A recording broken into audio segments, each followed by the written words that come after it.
Alright, hello everyone, I am Kren, this is Albion Online. Last time I did the same thing I did the other times, which is Corrupted Dungeons. And today, before I start doing that again, because I found that this is the most interesting part of the game, I do want to say, I said that my goal for this game is to get a player island and get 8.4 gear. Since then, I've been grinding a bit off stream, and I had the realization, usually when I play a game on stream, something that happens is that I'm looking forward to the next stream so I can continue playing. That's what happened in I don't know if it happened in something like that Tarun, because I don't remember if that, I think that was a one-parter. I think I finished that in one part. But it happened in Slay the Spire, it happened in Noita, it happened in Darkest Dungeon, even if it was torture. It happened with Yakuza. It just didn't really happen with this game. I'm not really looking forward to playing it. And it's not, okay, I want to preface it, it's not because Albion Online is a bad game. It's a good game. I wouldn't give anything less than I'd say a 7 out of 10 if I had to numerize it, but there's a reason I don't usually numerize games, is because games are subjective. However, what I took an objective look at my opinion, and I thought that I don't really enjoy grinding in it off stream either. There are games that I do, like Slay the Spire was one of them. I went back to that game 4 months after I finished streaming it just to finish it again on AC20. And a few reasons. I don't know if I should list my reasons now or at the end of the stream when I finish the current session. Also, it's been almost a week, so I think that's a pretty good estimate for making my opinion. I think I'm gonna save it for the end of the stream. For now, I'm just gonna keep going. Yeah, as you can see, I was farming yesterday. And I also, what I did is I made a realization. Remember last time I got some tier 7 gear and I put them on, and I made the realization that it's not worth having that gear. Because, first of all, having that gear doesn't make me any more powerful in corrupted dungeons. Because when I had that gear, my average item power in dungeons was about 918, something like that. And when I go in now, you're gonna see how much I have compared to that. I mean, you can do the math. The 90 gets reduced by 90%, so that's gonna be 9, so I'm gonna have 909. I lost 9 IP from not having the tier 7 stuff, which is basically nothing. It's like 20 HP and 1 or 2 points of damage. Secondly, having that tier 7, like right now, I checked yesterday, having this gear, by the way, this is a tier 5, because otherwise I wouldn't have hit and run. I wanted to try hit and run, it's not that good, so I could easily just get a tier 4 druidic staff. In fact, I'm gonna get one right now. Because what I noticed is that when I had the tier 7, those 2 pieces of tier 7, the helmet and the chest piece, my repair cost per death were about 12,000, give or take. Like this, it's more like 5,000. So it's less than half. It's less than half, and yet I'm not any more powerful in the corrupt dungeons. And this is one thing, when I said that I'm gonna get the tier 8.4 equipment, I didn't realize just how useless that was. Because here's the thing, in corrupted dungeons, obviously it's not gonna give me very much bonus, because even with the best gear, I have about 1300 item power. If you reduce it, that's gonna be 940. So I'm gonna have like 30 bonus item power compared to everything. And it costs millions of silver, and obviously it's gonna be a lot of, you know, a lot of repair. I would estimate, because of the difference between this and tier 7 pieces, I kind of get the feeling that it would be well over 6 times the repair cost. If I use full tier 8.4, I would be paying like 30 or 40,000 per repair, per death. Out of that money, I could just buy an entire set of tier 4.1. So I don't really want to deal with that. And we could say, okay, but in the open world, you're stronger. And it's like, yes, I'm stronger. But I'm also risking a lot more if I go to full loot PvP and I have 8.4. I die once, I lost like 50 million coins. Because we know tier 8.4. Well, let me check. Cultist robe. Tier 8.4, excellent. We're not gonna check masterpiece because that's, you know. There isn't even any on here. What about outstanding? Good. Actually, I think tier 8.4 only comes in masterpiece. That's why you don't see any here. Not even masterpiece. Okay. How about a mage cowl? No, a druidic staff. That's a weapon. 21 million. Okay. How about a mage cowl? 5 million. Alright. Mist color.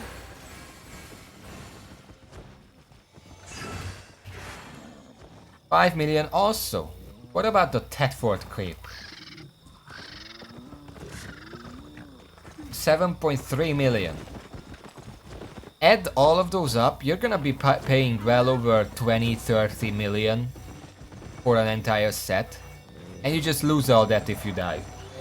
You know, red or black zone. So there is not really a point in taking those into those higher level areas.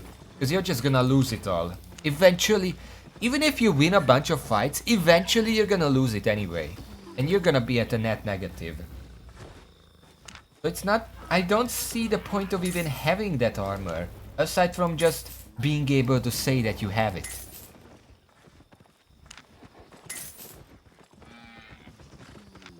Okay, druid.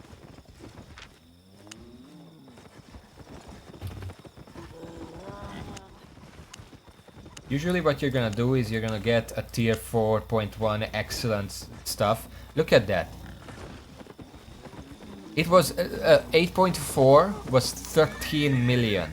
4.1 excellent, you can get it for 22,000. There, I have it. Put it on. There. Basically as good. And you're making a lot more profit by not paying all that shit. So this. Deal. So that goal that I set is pretty much meaningless. Because even if I get full 8.4, where am I gonna use it?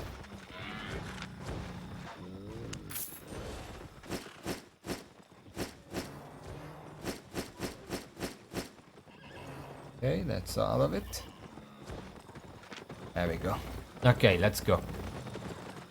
We have some corrupted dungeons to grind. And I'm gonna pay extra attention to the gameplay and how I feel about it today. And then at the end of the stream, I'm gonna list my opinions. And we're gonna find out what is gonna happen after this.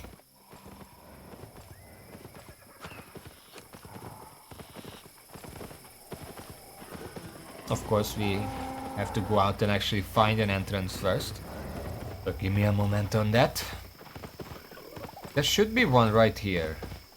I think I saw one on my way down. Somewhere here?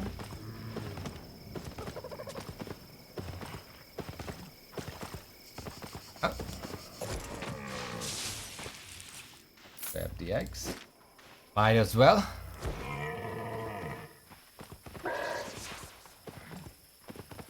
It was here somewhere. Okay, that one. That works. Okay, now I'm full 4.1. My damage and abilities basically didn't change. I lost like 8 damage on Chain Lightning. That doesn't make a difference. I am going to still invade. In my experience, it's a lot better to invade than to be invaded. This is kind of a bad spot because I don't see... this is probably the worst I could be, because I can guarantee there are no traps this way, and otherwise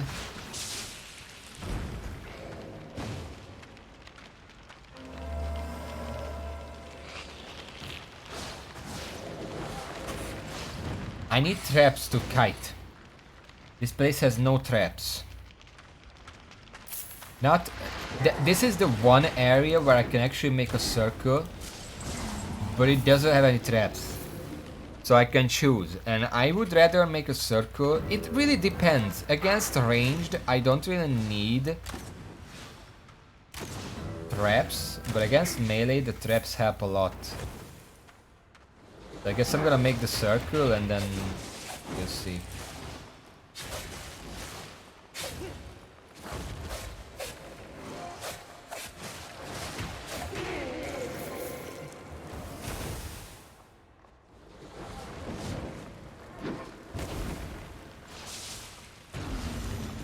Oh, purple. That's a good start.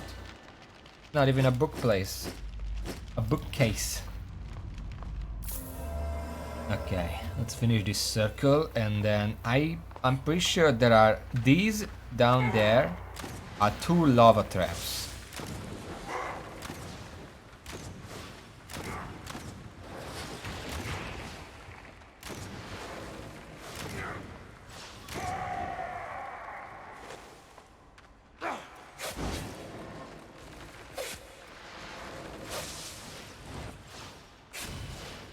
We're gonna progress that way.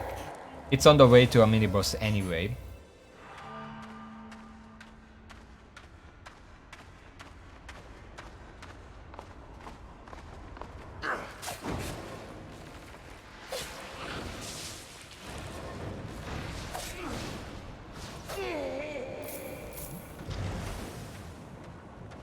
There's one lava trap.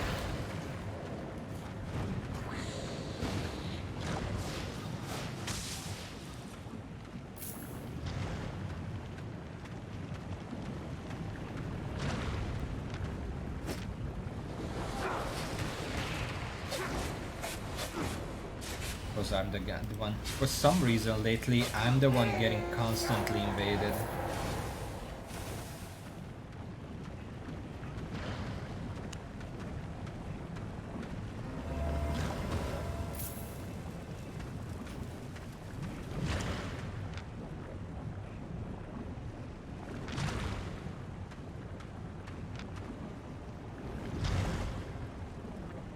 Pretty sure they're clearing towards the middle. So let's meet them halfway.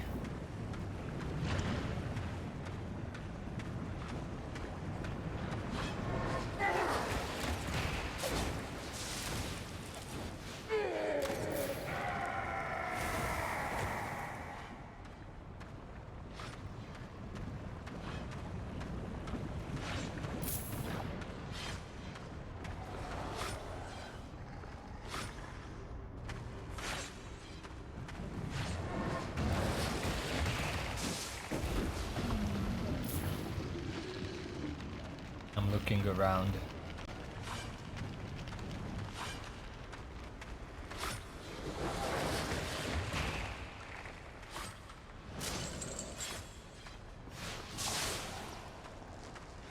It's a spear user.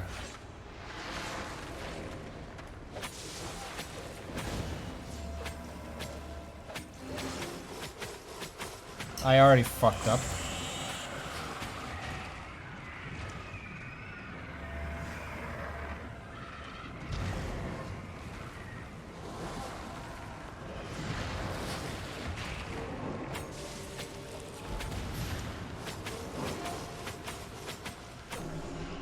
I could not move. Fuck! I could not move. He just hit me with everything. I don't even know what that was. I have never seen that spear before.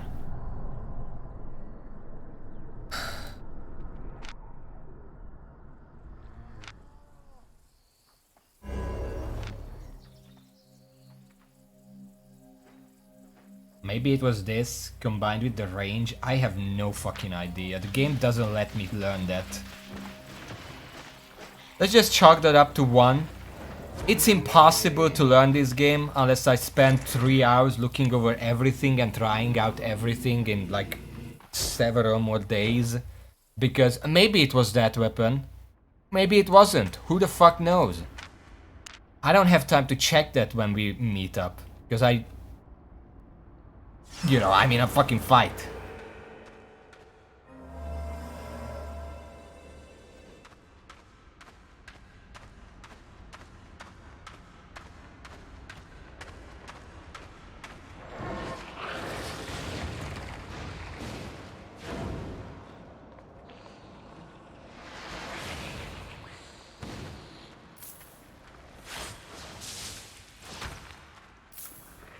I'm just gonna assume it was that and chalk it up to another build that I cannot do anything with because he can, just root me from across the screen.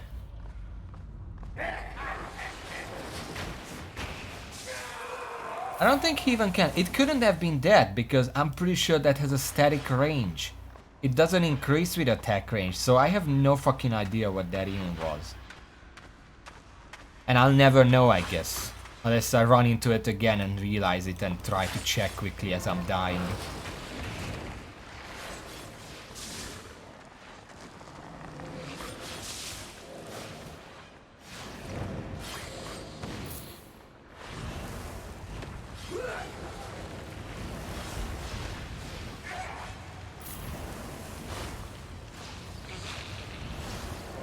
Maybe after I die again I try to find out, but I can only guess at it, because the game doesn't let me learn it.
Alright, we're leaving, I guess.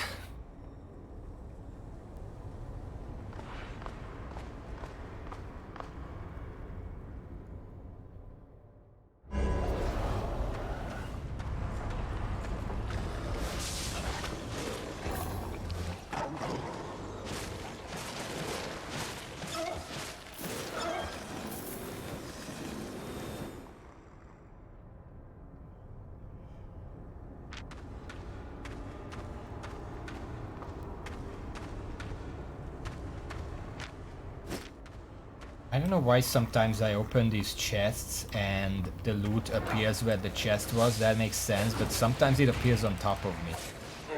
I don't know what's the difference.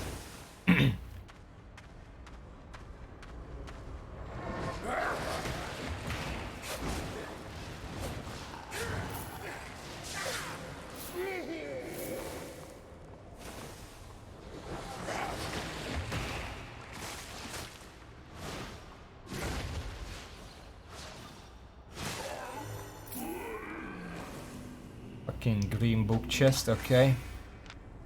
This was not worth risking my life for.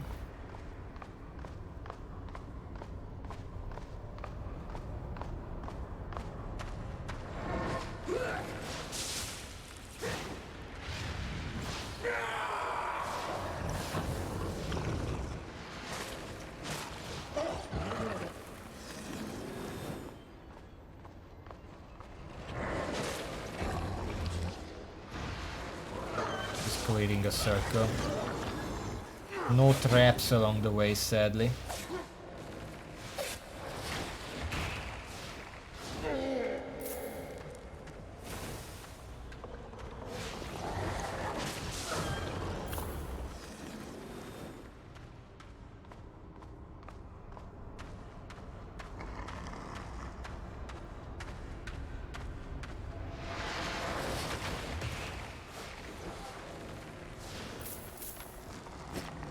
We got a circle. I might as well kill this one as well, just in case I get hooked.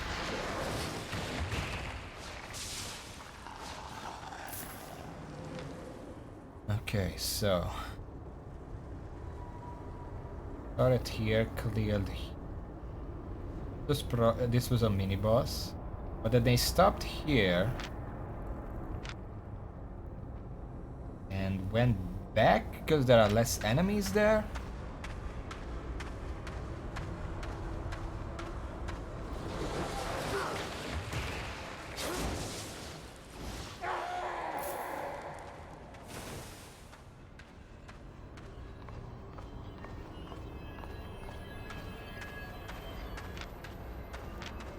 We almost have a second big circle here.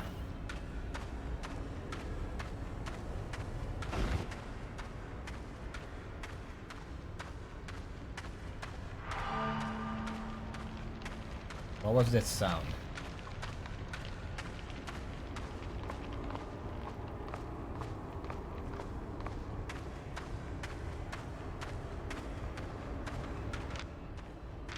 Oh, hello.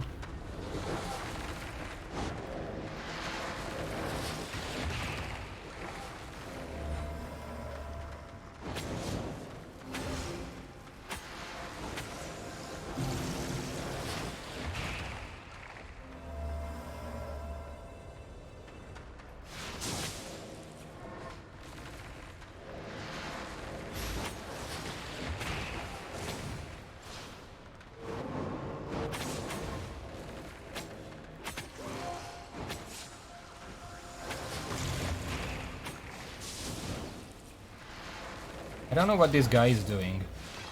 You can auto attack, you know. Oh, that was kind of free. I'm pretty sure if he just goes all out, I'm dead anyway. Welcome back. We already had a breakdown. I don't know if you heard that. I was pretty loud. Sorry about that. Maybe this game isn't for when I'm half asleep. I'm not sleeping very well lately. That's beyond the point. I had this thoughts long before that. Okay,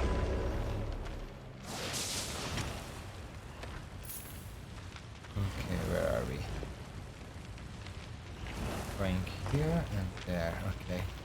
So that's layer down is done. Layer 1 essentially done. Unless I die to a boss because dumb, I guess. And here's the thing, if I could look at what that guy was using now, after the fight, it would be very educational, because during the fight he did so little. I have no idea what he had. I think it was a spear, but I have no clue. It's probably one of my bigger problems with this game is that it doesn't teach anything. I have half the time I fight an enemy, I have no idea what weapon they're using. Even if I can guess at what type of weapon is, sometimes even that comes into question. Like, did I just... Like, if someone uses like a fire staff or pyromancy, obviously I'm gonna know that. But if someone is using a halberd, like a two-handed axe or a two-handed spear, it's not always obvious. It can look pretty similar. Like, is it an axe because it has a head? Because that could still be a spear. I mean, if I look at the spears, they probably don't have a head, but just looking at it, you wouldn't be able to tell that. It would be really nice if I could, because I think that guy used a one-handed spear. But he did so little, I have no idea.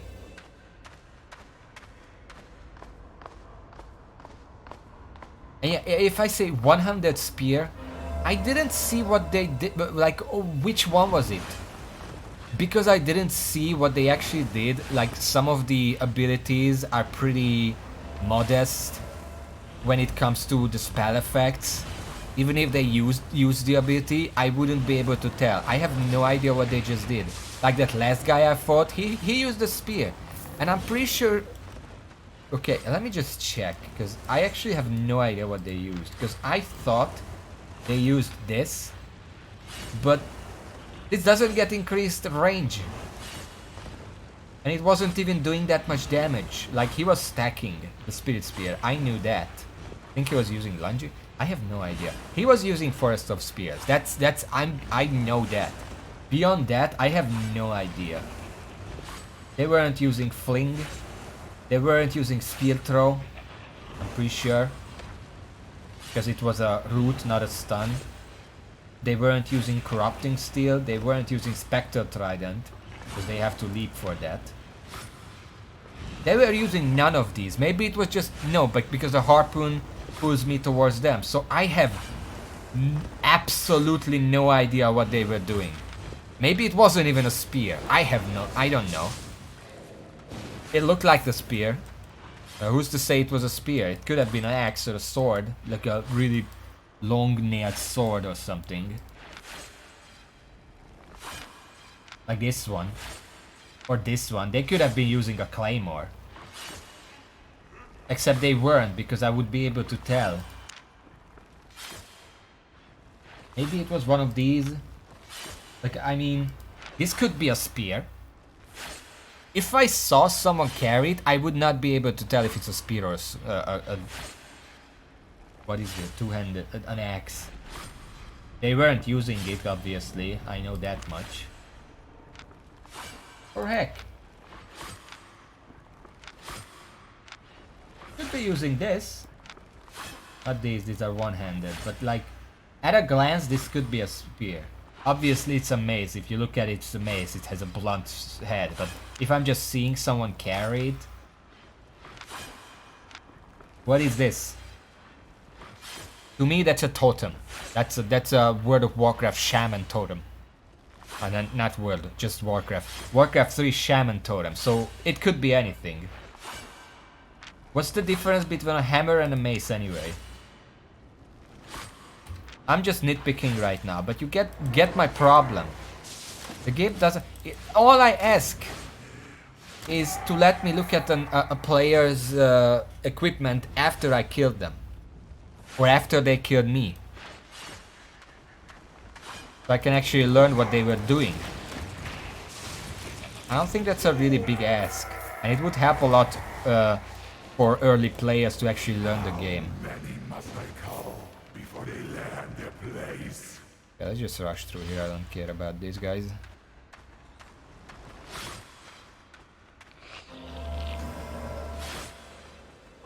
Shall I keep this one for myself?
choosing death so freely.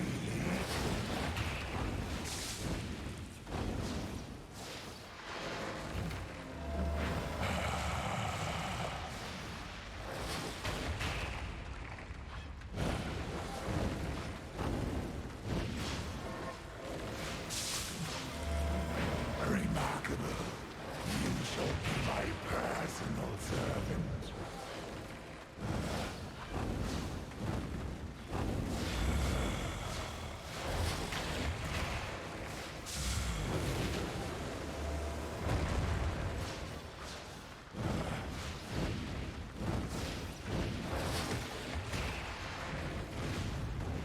Savor your victory, for Alright. it may be the last. Level 1 done. And looking at the sacks, 13 sacks, that's already more than what I lost so far.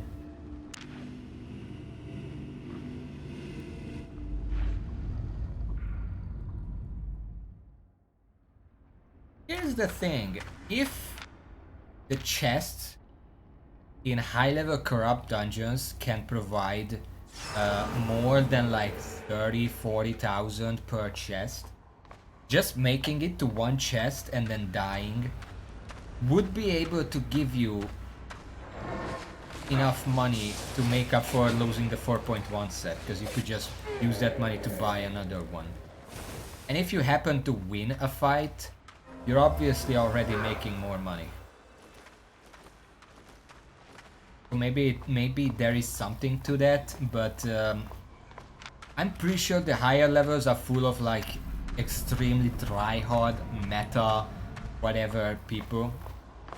So I would literally not win a single fight. And in the long term, this probably makes me a little more money.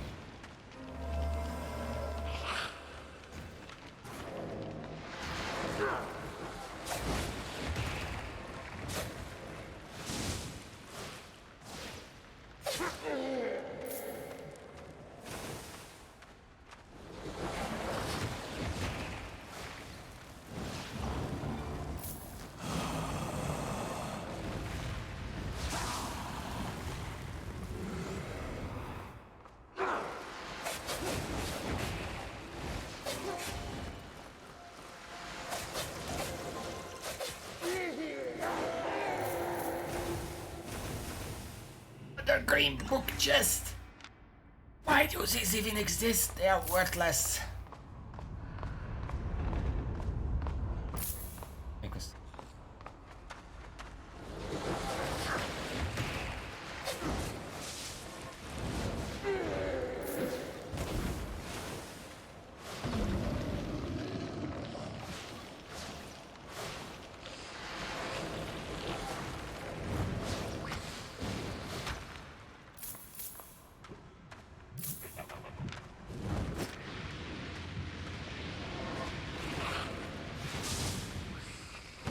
There you go, and there is a mini boss right up here.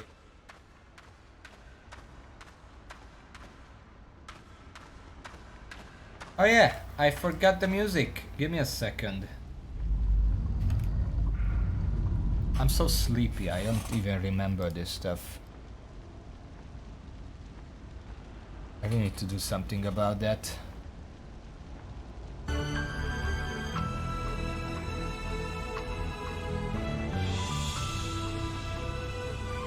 Okay.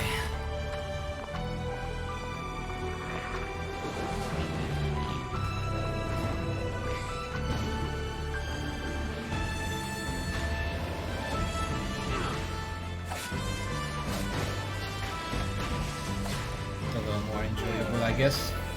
I mean, the game itself would have music if I don't turn it off, but...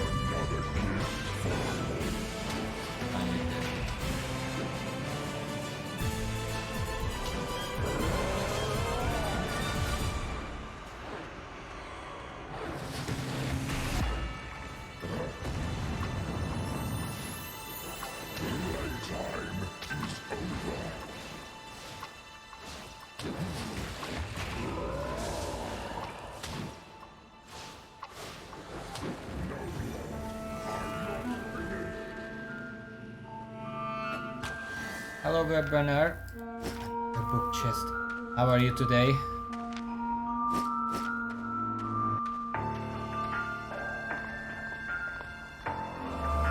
Which game is Perfect Dark again? Why are you angry?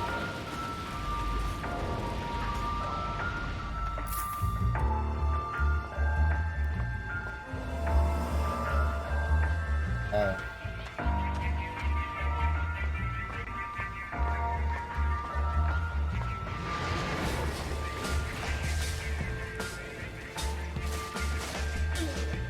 Well, I mean, yeah, if you don't lock it, that can happen very easily. We have an indoors bike storage just for these purposes. Going bikes, that is.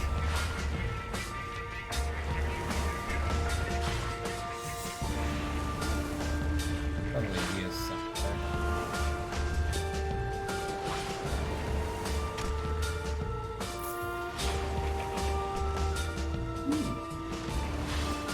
Base for if it kills me. Okay, there are no good circles here. Make one here, maybe.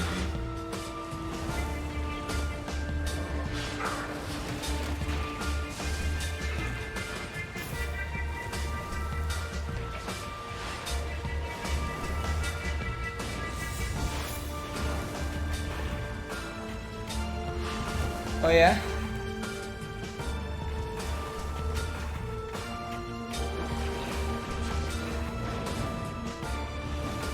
Don't they?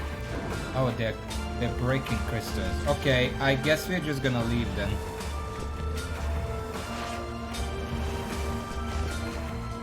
I don't know how that guy didn't see me.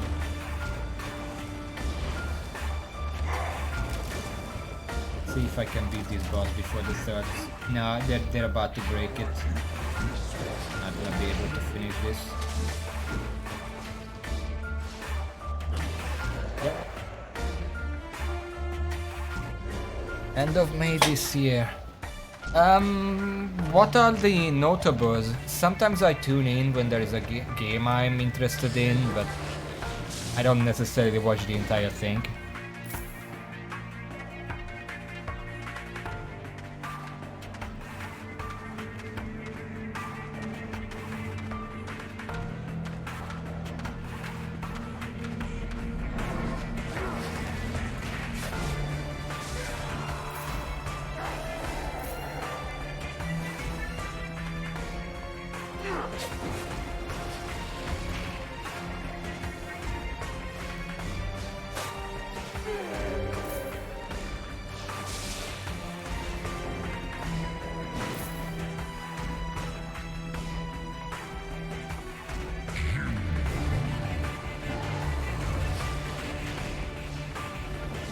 What does it mean if it's live? Hasn't it always been live?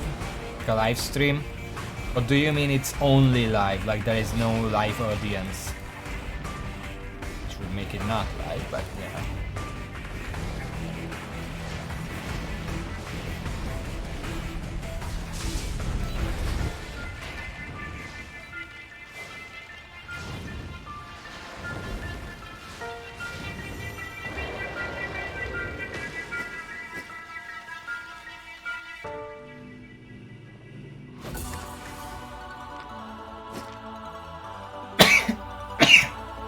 Yeah.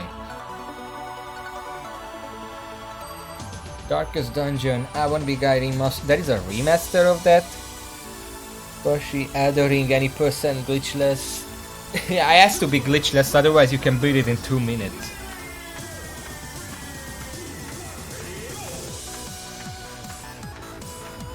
Monkey Ball. Monkey Ball hasn't been in my life the past few, like the past month, let's say, for whatever reason. 6v Shantae and the Pirate's Curse. That is, that's the third one. I haven't finished that one yet. Maybe I should. I played it a while and then I got stuck and I didn't bother to go back. I really should finish that game. I love Shantae. Hi-Fi Rush. And there's some fancy and you're still starting. Okay, I have Neopets? Doesn't even exist anymore. Didn't they? Well, how do you speedrun that?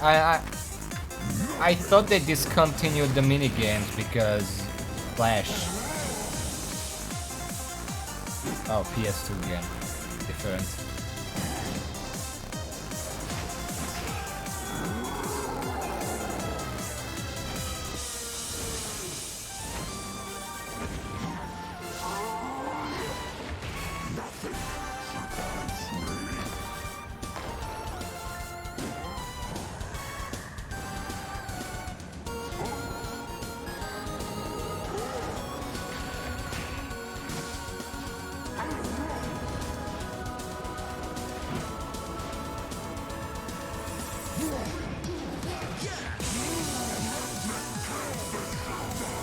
Haggle Deluxe. Wait.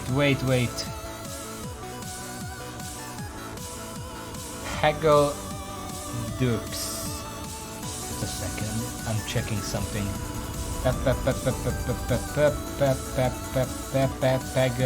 Haggle Deluxe. I have just short of 200 hours in that game.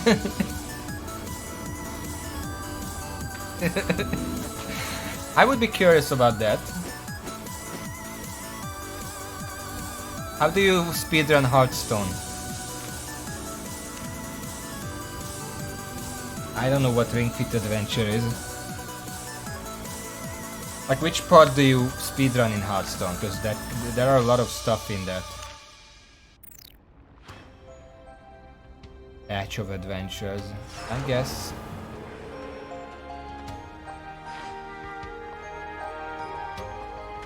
Do you get like a GDQ speedrun specific Hearthstone account given so you have all the cards, or do they have to use their own?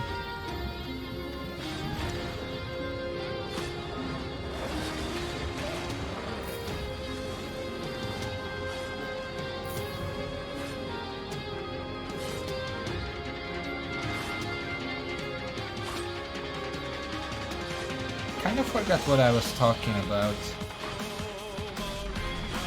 What the fuck?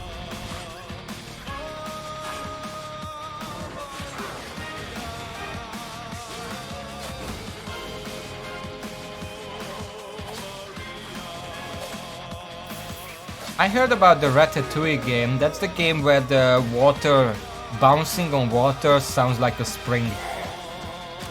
That's all I really remember about it.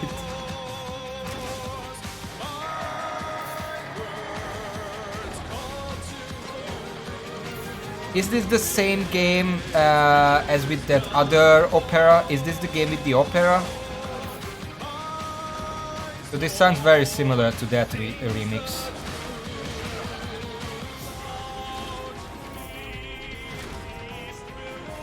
So it's probably the same idea then. What was it called again? I don't remember the name.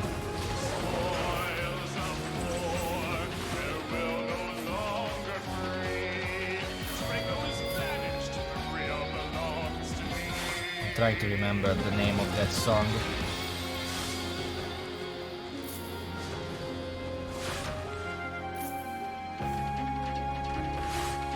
I'm gonna head this way just to make a circle that I can rely on.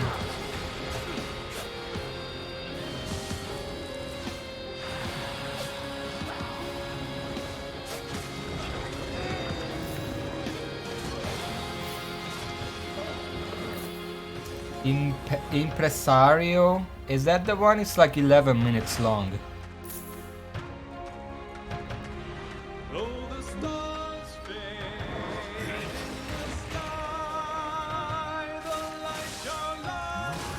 I remember this part from that song.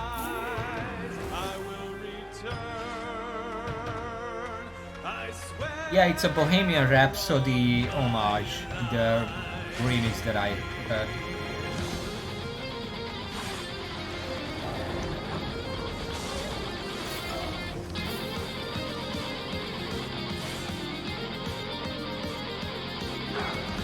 forgot what I was talking about. Oh, we're leaving, I guess. Let's see if I die.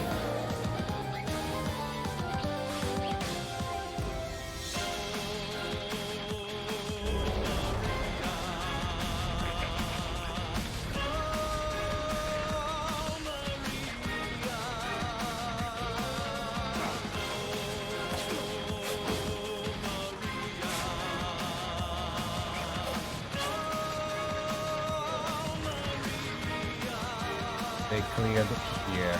Yep, they're right there.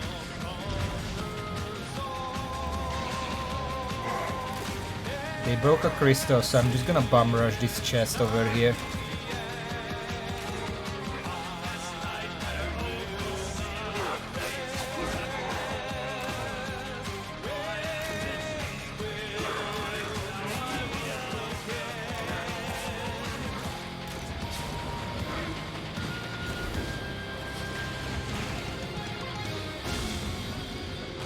Ah, blue chest. I'll take that.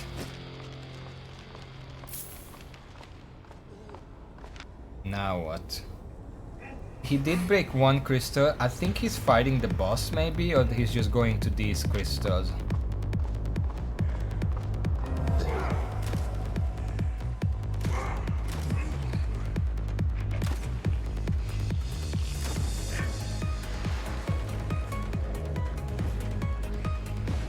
Yep, he's coming to this crystal. He has a Trinity Spear. I recognize that because I actually tried to use it. Oh, I don't know what that was.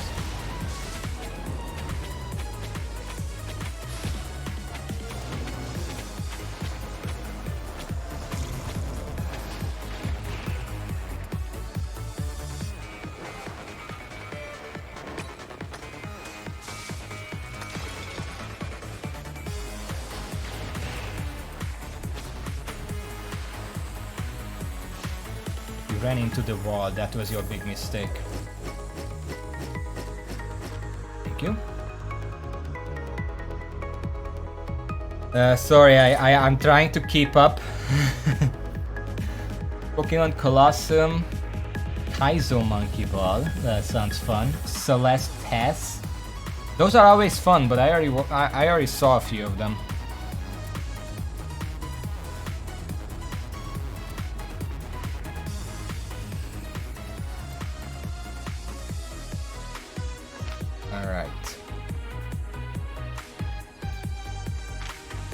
Go for the chest real quick. I'm trying to remember what I was talking about beforehand. Oh yeah, it wasn't before the GDQ talk, it was about Shantae. There is that game, Shantae and Pirate Curse. I actually have that. I think I got it from a Humble Bundle a very long time ago. I got both Shantae 2 and Shantae 3 from the same bundle, as well as Shantae 3 I also got for Steam and for a 3DS, which I just gifted away because I didn't need it. I think I actually got 2 of them. I don't remember. But the point is, I finished Shantae 2, Shantae Risky's Revenge, which I actually did. I played it several times to the point where I got all the achievements except for the boss specific ones, because I didn't feel like spending so much time on it. But let me just check real quick, because I already got invaded. They're not gonna fight me again. If I go to my library and check Shantae Risky's Revenge, I have 12 hours in it. I'm missing 6 achievements. It's like scene ending 1, beat the final boss without using potions, that kind of stuff that I didn't bother with, and then there is Pirate's Curse, which I never actually finished, but I do want to finish. And I was wondering, since you brought it up, and I am curious about the speedrun. But I don't know if it would be appropriate to watch it before I actually finish the game myself, because I do want to eventually finish it. Should I maybe just stream that after this game? It wouldn't take that long, 2 or 3 streams tops. If I hustle, I could finish it in one stream. But it is the kind of game that I'm not sure if it's Twitch appropriate. It doesn't necessarily show anything, but the Shantae games are very well known for being extremely suggestive. But I guess if I go to my Twitch and check, right now I'm in the Albion online category, but if I write Shantae and the Pirate's Curse, it's right there. Also the first Shantae, the second Shantae, Seven Sirens Part 1. I don't know why they are different, but if the game is here, I'm just gonna assume that Twitch is okay with it. Otherwise, it wouldn't be here. Then again, there are a lot of games that are probably on the list that are not okay, but whatever. So that's an option. I know Raven suggested I stream Resident Evil 4, now that I actually have it. Which is also an option.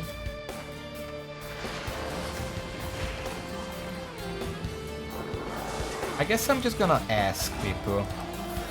I mean, do I? Because I can almost guarantee if I ask people, people are just gonna say, let's play Resident Evil 4, because that's the better known game. Shantae, for what it is pretty niche.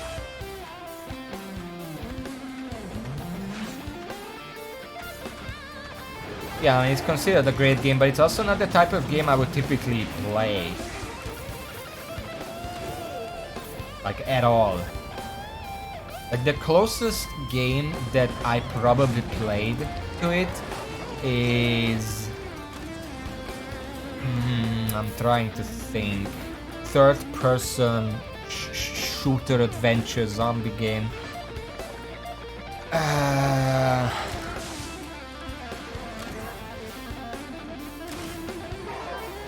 I don't know. Yakuza 0, I guess. It's probably the closest to it that I played.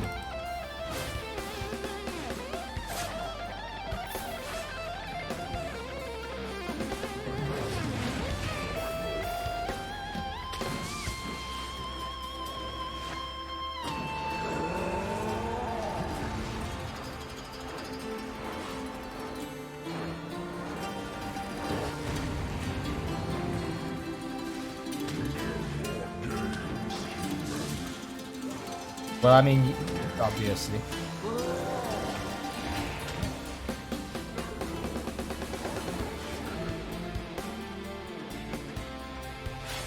Even when it comes to influences, usually they go beyond just the genre. Like, oh, this game was popular in its X genre with some specific mechanics, so let's make a game that's X genre with these specific mechanics. No, because I'm pretty sure, and correct me if I'm wrong, but Stardew Valley also inspired a lot of games, and not necessarily just top-down pixel games. Like, I'm pretty sure it influenced... Correct me if I'm wrong, correct me if I'm saying some dumb thing because of the timeline, but I'm pretty sure Stardew Valley influenced things like Slime Rancher. It's a completely different genre, but is the same type of game. It's a clear influence.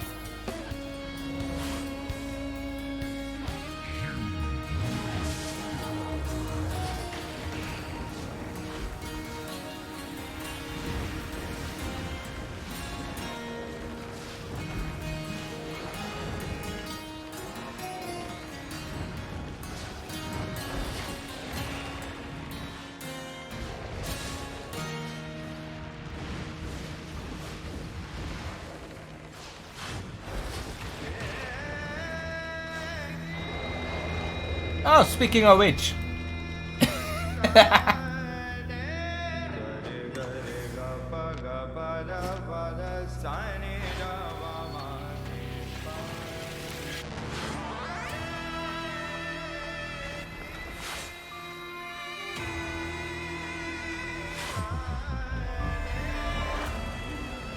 Yeah, obviously, I'm not saying Stardew Valley itself wasn't inspired by something, but Stardew Valley probably inspired Slime Rancher more than Harvest Moon did.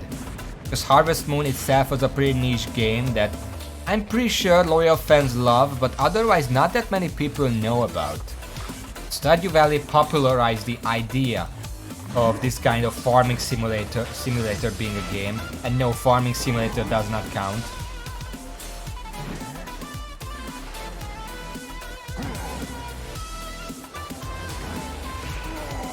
Raven, did you ask for this music, by the way?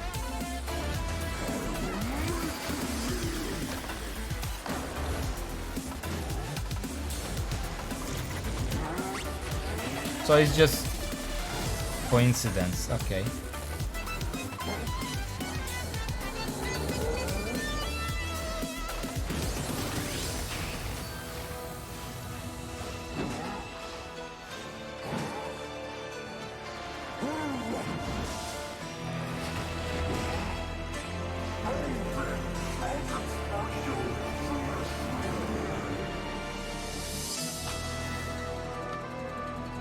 Oh, hello.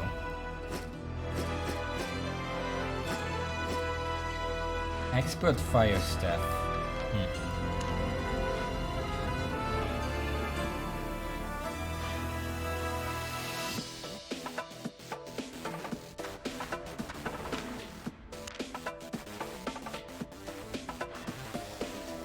But yeah, it's an option, and I considered streaming it in the past, but I was like, do I though? I don't know.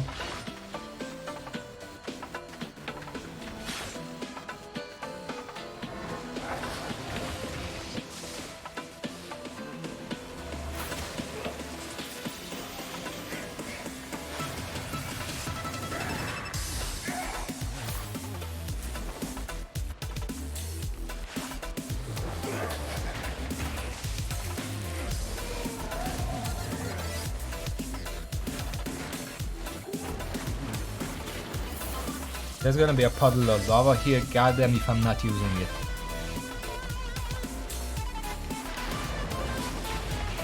One thing, by the way, I might as well say as it becomes relevant, one thing that's putting me off from playing this game is the fact that they don't have a EU server. I don't know if you noticed, but when I'm fighting some enemy and I step out of the red, just before it hits, then it still hits. And that's because I'm playing on the American server. They opened an Eastern server recently, but it doesn't really help because that's still a lot of ping. Playing this game from Europe is not a very good feeling. I'm playing, like, last time someone asked about my ping, and it's like, I'm playing with 130 milliseconds ping. That's not good for a game like this. Ah, shit.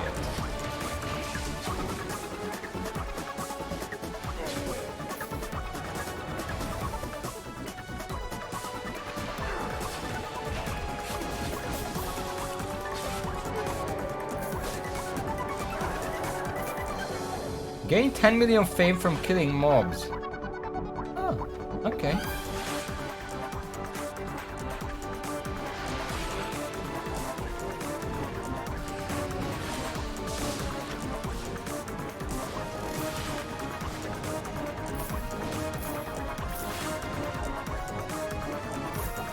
Okay, where could they be? I don't see any clearing.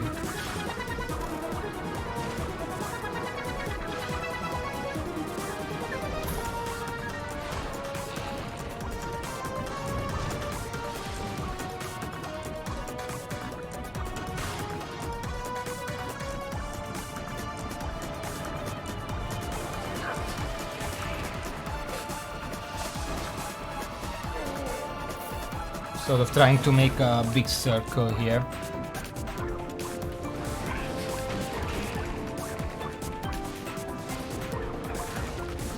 Ah, there they are.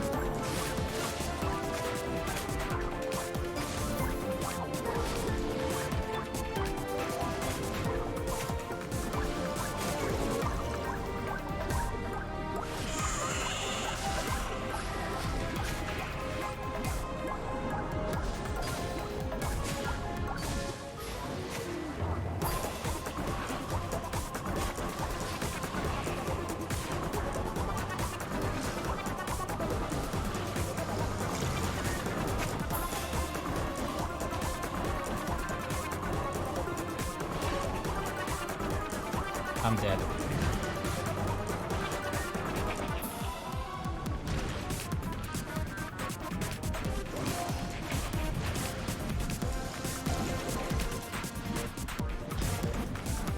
Okay, they died somewhere.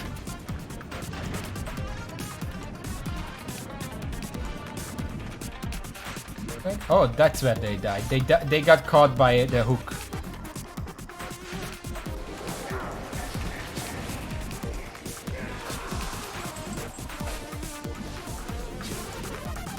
That was very close. One more tick of his bleed and I'm dead. But we both kind of fucked up because I stepped into the lava a few times. He also stepped into the lava a few times. So it was, how do they say, a clown fiesta.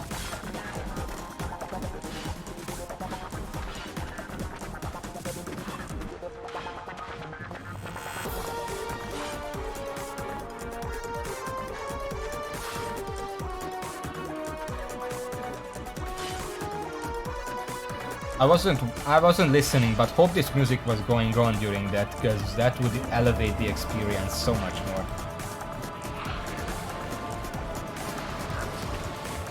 Also, I wasn't even paying attention. What were they using? Was it a halberd? Like an axe? I think it was a halberd.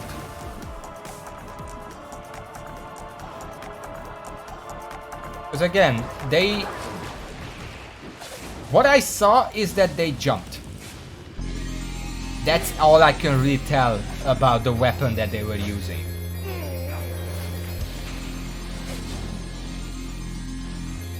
And they had bleed. Yes. The axes have the bleed throw, and the second throw heals the user for whatever reason. So yeah, they were using the axe, and apparently they were using the halberd axe, which is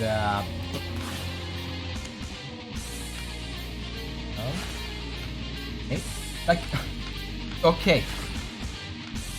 If you get attacked by an axe user, they're using a great axe or they're using a halberd. How are you gonna tell? They look almost identical when worn. They weren't using whirlwind, because I would have noticed that. Then again, they probably just didn't use it because we were in the lava. Or maybe it was using tear apart. Hit through all enemies, dealing very many hit where all enemies hit resist. Probably not. I don't know why they would use this in a 1v1.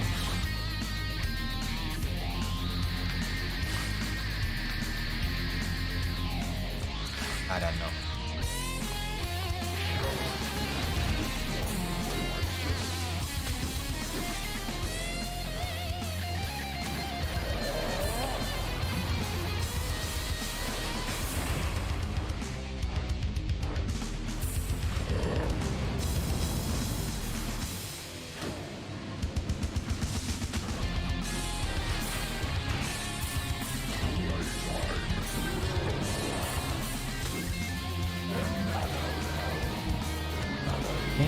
No, that was this one. Oh, purple!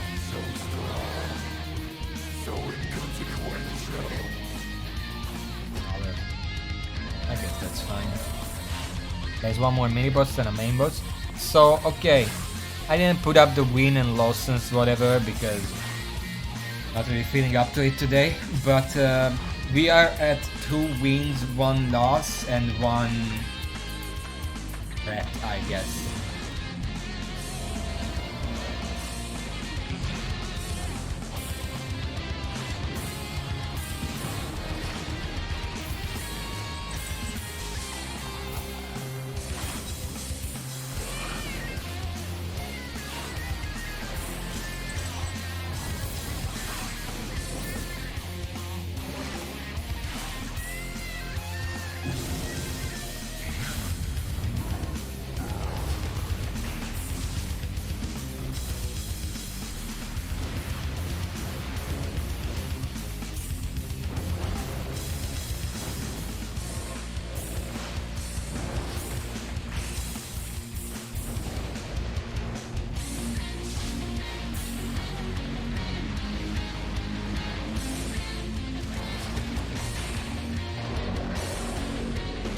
it a book chest? Of course it's a book chest. Most of the green ones are book chests. Like, I have no use for this.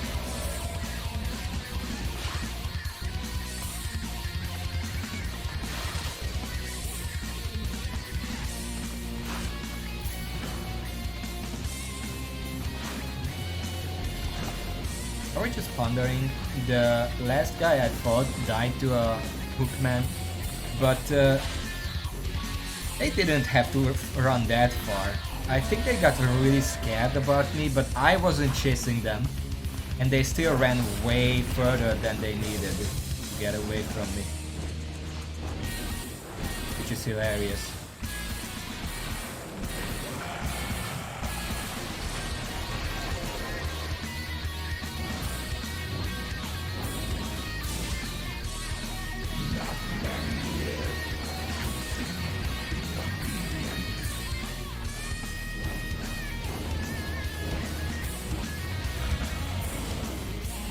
By the way, do you see when I leave a red zone and I still get hit by it? It's not just me, right? I'm not just making excuses.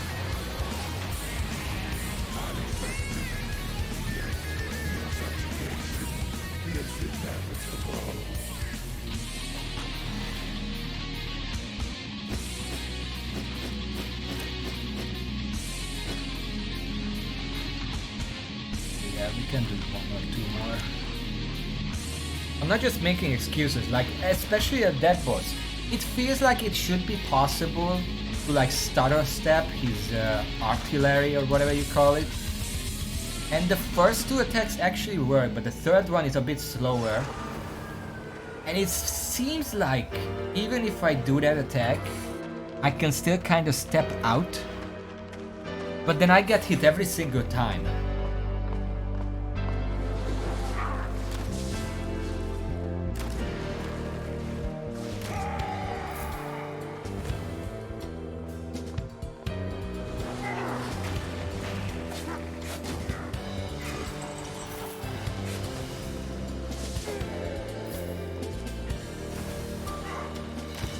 Another Yu-Gi-Oh music?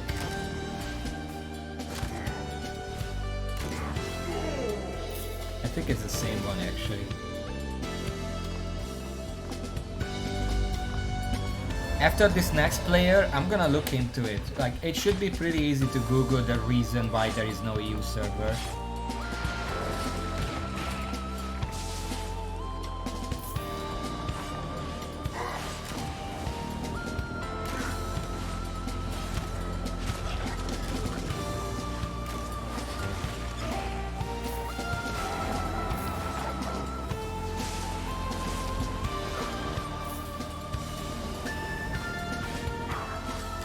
Trying to make a circle over here. Okay, this is a decent circle. Just finish it off real quick. You can't pull me through the wall.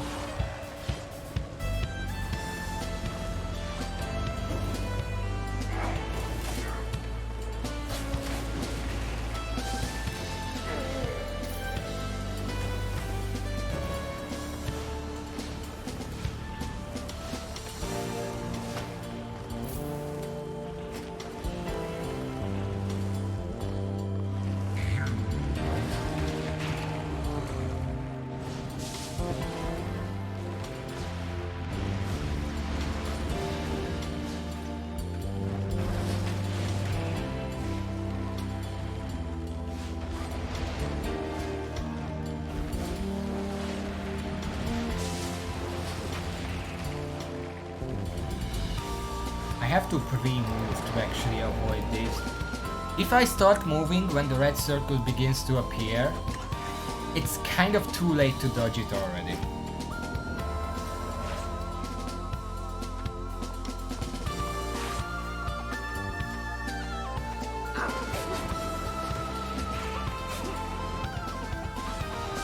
Okay, we're leaving.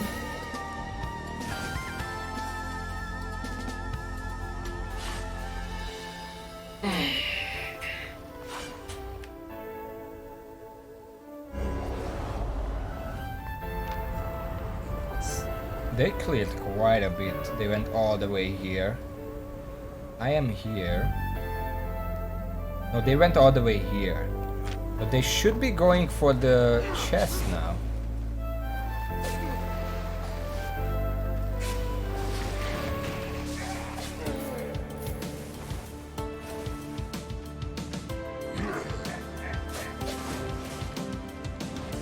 Or at least that's what I would do. Maybe they're not that chest savvy. Uh-oh. I immediately recognized Jack Jackrabbit. I haven't played this one, but... yeah, I think they're going this way. We need to go to at least a trap. Preferably a circle. There is not much of a circle around here, sadly.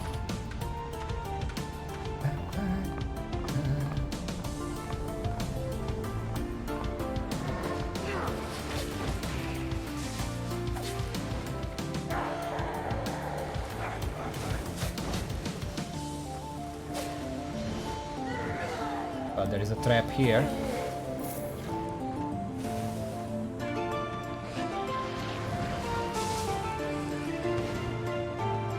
Let's clear the sides so I can actually move in and out of them. Unlike last time when I almost got killed by some enemies.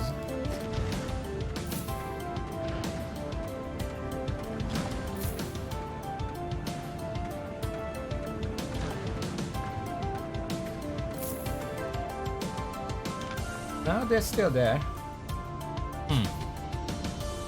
I can make a circle.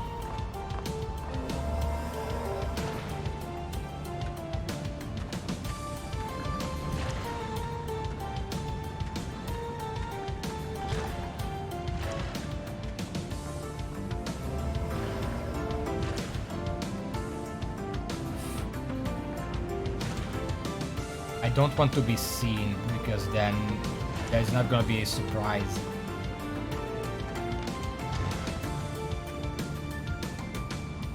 Where are you going?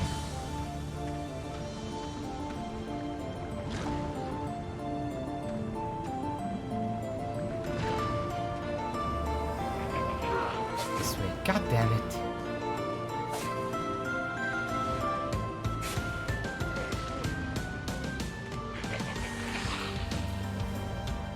I'm gonna make a circle.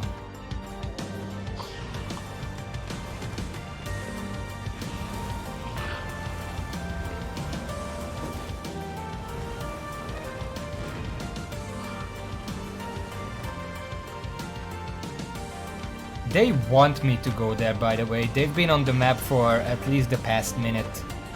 So they are baiting me. It's pretty obvious.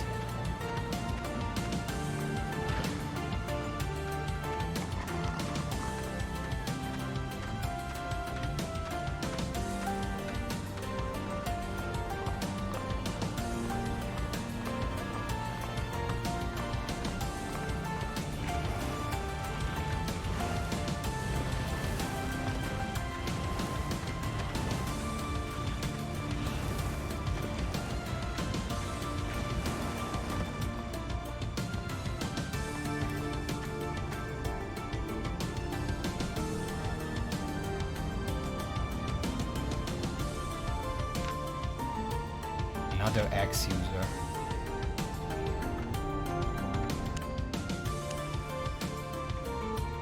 Hello?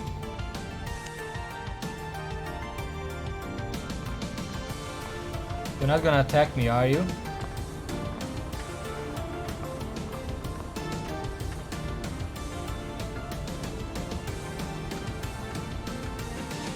Okay. We're fighting then. Honorable fight.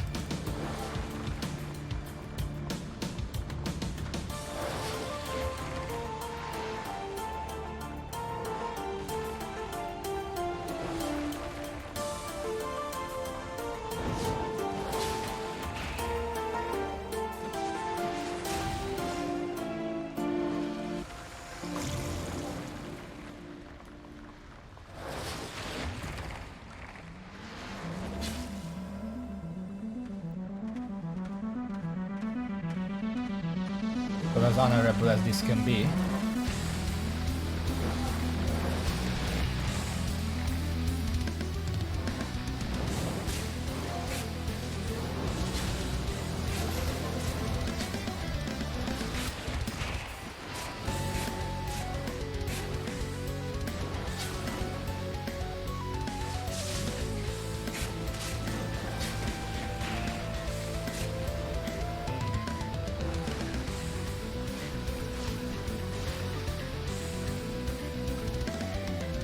I'm gonna say GG because he was nice.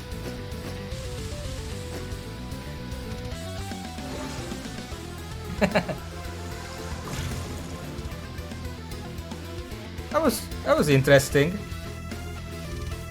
I mean, he was just dancing, and here's the thing: I got burned by trying to be nice before. Like, there was a time when someone summoned the boss, and I tried to help them, and then they just attacked me anyway. Sometimes I kill them, sometimes I don't. It's not even about that. It's just the fact that I'm trying to help and they attack me. If someone is just dancing in the middle of the room, I see them and they don't attack, I get confused. Like, should I attack here? Should I be nice? What do I do? And I always go for be nice, because I don't want to be an asshole. If they are nice, then I'm the dickhead who attacks first.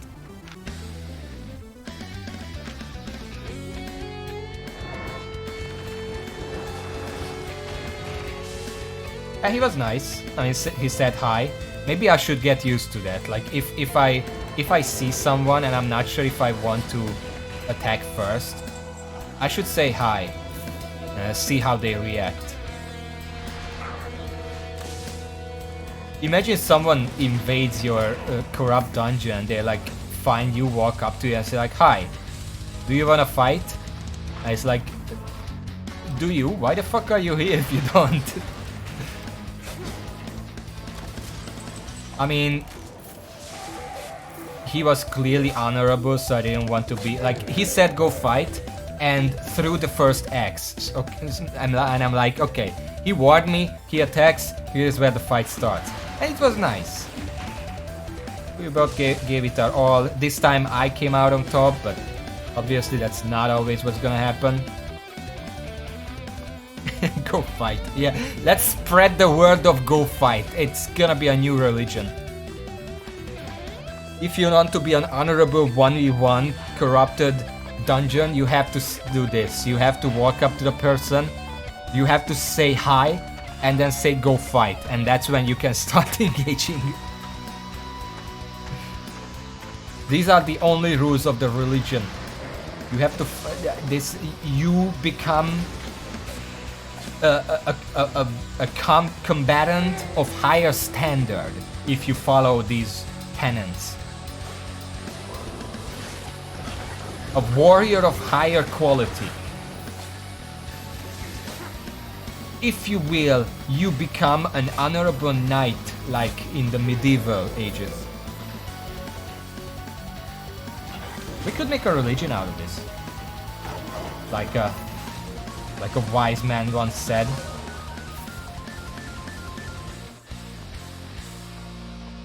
No, don't.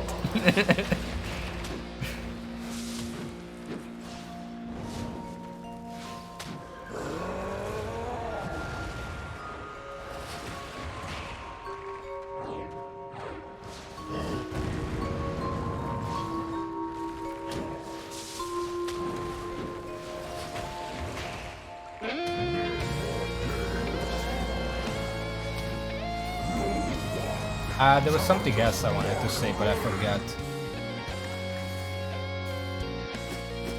Oh well.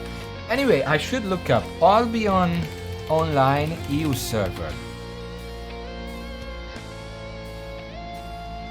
There is a forum post from this February 2023 saying, "Am I the only one who thinks we should have European servers too? Welcome to the forum." Who is this? The recruiter. I don't know what that means. They're not a moderator, I think. Well, we are here to discuss the possibility of Albion Online having European servers. As an MMO, Albion Online has a large fan base, and many of us would like to see servers dedicated to helping European players get the most out of their gaming experience. Maybe he's an official person, I don't know. I mean, if it was official, they wouldn't name the topic I the only one who thinks we should have European servers too. So let's open the discussion. Do you think Albion Online should have European servers? What would be the advantage and disadvantages? I think that's pretty obvious. Whatever. Hello. I missed this. For years, many Europeans have been asking Albion Online to provide them with a European server. We were excited when Albion Online announced the launch for a new server in Asia, but were disappointed to learn that it was the first server to be released instead of a European one. Well, financially, it's perfectly sensible, but yeah.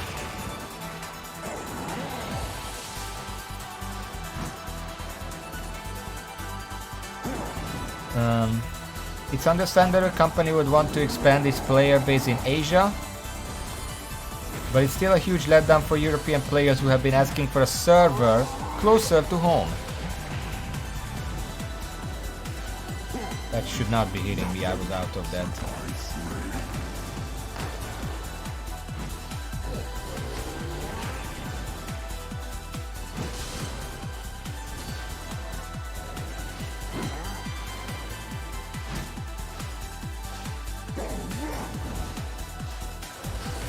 Just a moment. Just finishing off this dot.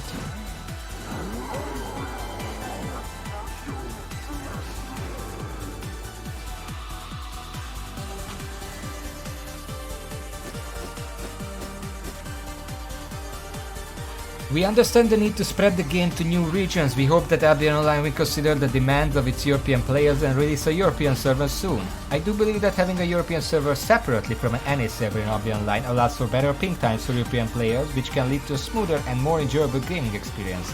Additionally, having separate servers allows for separate balancing to take place, meaning that the game can be tailored to the preferences of different regions. This can help to ensure that all players have a fair and balanced experience. Additionally, having separate servers allows for more customized content for each region, allowing for specific events and content to be tailored to the preference of different regions. Yeah, I always feel weird when I'm playing a game and there is like, oh, fucking Thanksgiving event, fucking July 4th event, and I'm like, okay, I happy thing for you. It doesn't really affect me much. Hello, you aren't the only one who's hoping a U server will build up someday, but I think many other players don't want to see such a thing to become reality. I'm actually one of them. I'm not part of that horde faction of players saying you promised giving us a unique server for everyone, you broke your promise and this is the beginning of the end of Albion. I'm sure that as SBI, they evaluated very carefully the process of creating a new East server, but the challenge of opening new server has just become we are all going to see how the population of Albion will react to this. On the economic and social sides, how many players will look empty? How many players will really migrate? How many will maps look empty? Will economy collapse? Okay, first of all, maps cannot look empty, because if you go on the map and look at one of the places, usually when you're at the place, you can see how many players are there, and usually there are no more than 40 players in an area. Millions of people play this game, so clearly they are using phasing. The only thing they would have to do to make areas not look empty is to have less phases up at a time.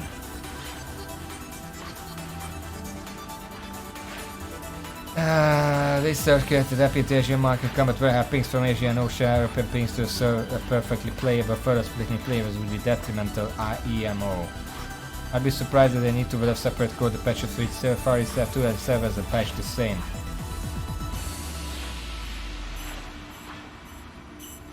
Further segmentation plans with that, personal things well, here's your answer. People don't want to use EU server. However, I'm pretty sure most of the ones who are answering are in America, except that one guy who was in Italy. But I mean, here's the thing. I have played League of Legends with 20 ping and with 200 ping. And there is a world of difference. Anyone who has 20 ping fighting anyone who has 200 ping has an immeasurable advantage. So me having to play against American players here means that it's a huge disadvantage. People who don't really bother with that, like if I was just playing solo dungeons or just gathering, it wouldn't affect me. But in PvP, it's really noticeable.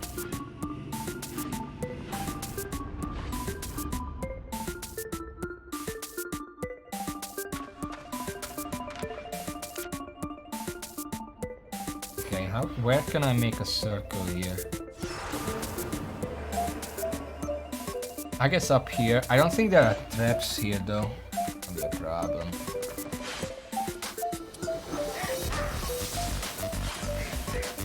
But PvP is all this game is about. If I had 130 ping in like World of Warcraft, I probably wouldn't give a shit. Because it's primarily a PvE experience, especially since Blizzard kind of killed PvP. So I probably wouldn't really care. But in a game that is so heavily about PvP, especially if I ever wanted to do full loot PvP, even beyond the fact that I don't want to do full loot PvP, the fact that I'm at such a disadvantage against like half of the player base doesn't really make me want to play it anymore.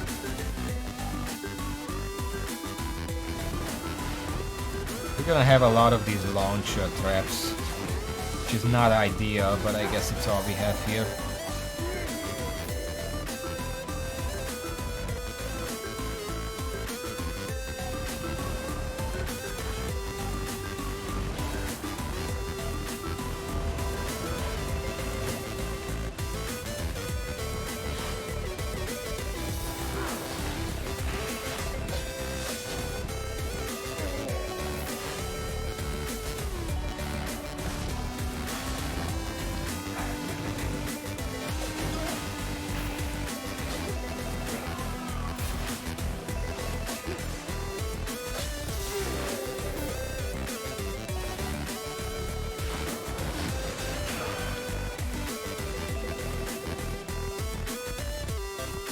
Looking for a lava trap, but I'm not.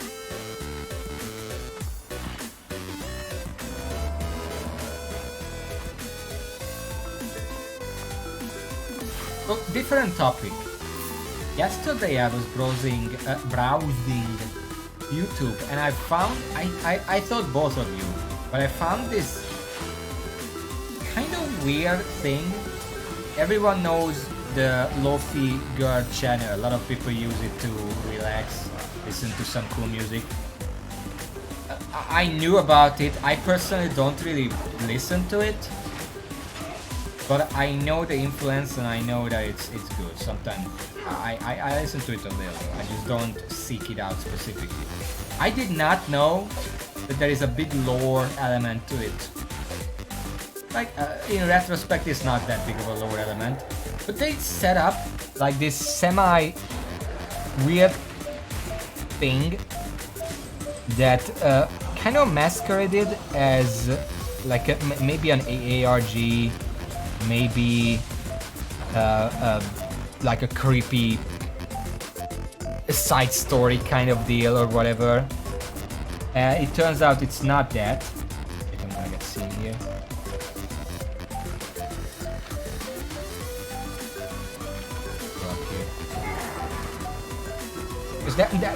There were a few weird videos that they shared on the channel, like what is up with this blue window?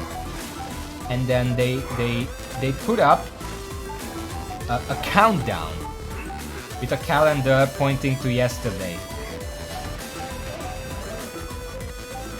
And when I found this, originally I found this on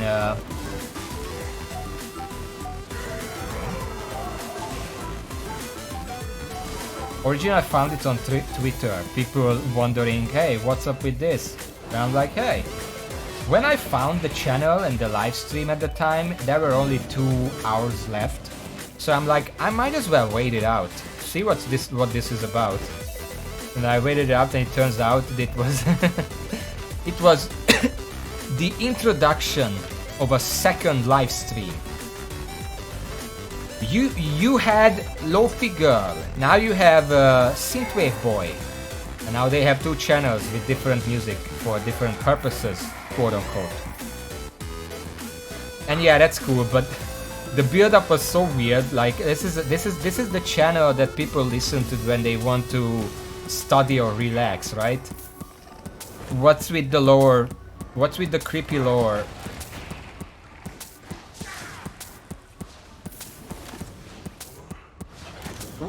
What do you guys think about that?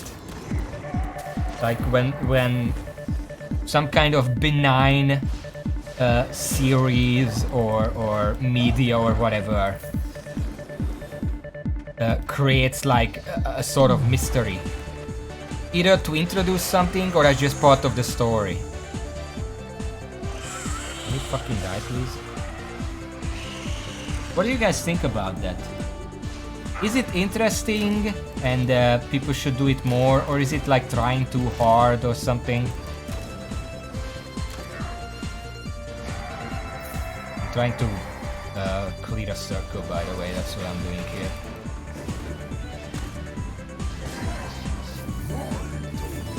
Okay, well, the circle just had a final boss spawn into it. I think he's coming this way. He engaged the boss, but he's not gonna fight it.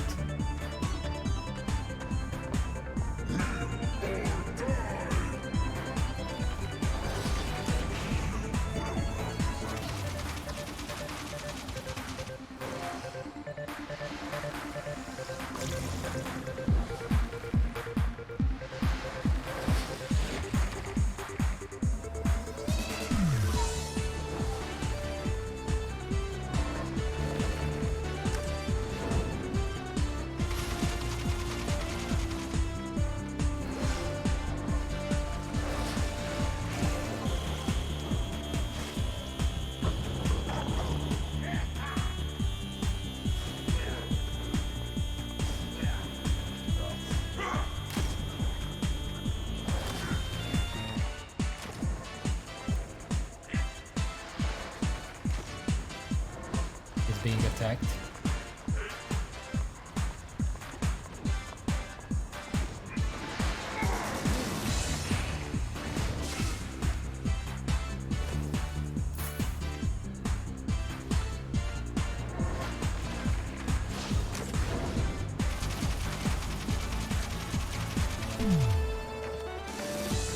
That's the wrong spell, god damn it.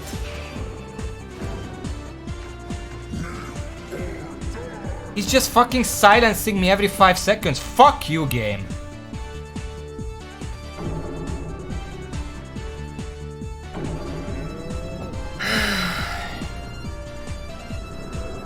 I hate crossbows. This is another point on my list of reasons why I don't want to play this game, because it's just not balanced. It's just not balanced. It's correction. It's balanced in a rock paper scissors way.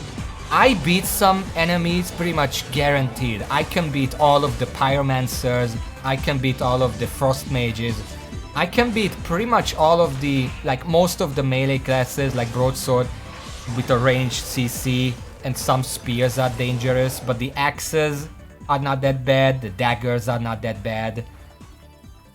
In turn, I cannot beat death curse users, I cannot beat crossbow users. I cannot beat any of those. Yeah, Verbaner. Some of the WoW Classic, yes, unbalanced PvP, but here's the thing. WoW Classic isn't just about the PvP, whereas this game is about the PvP. Like, there is not much you can do if you don't want to PvP. You can do solo dungeons, group dungeons, or gather. That's about it.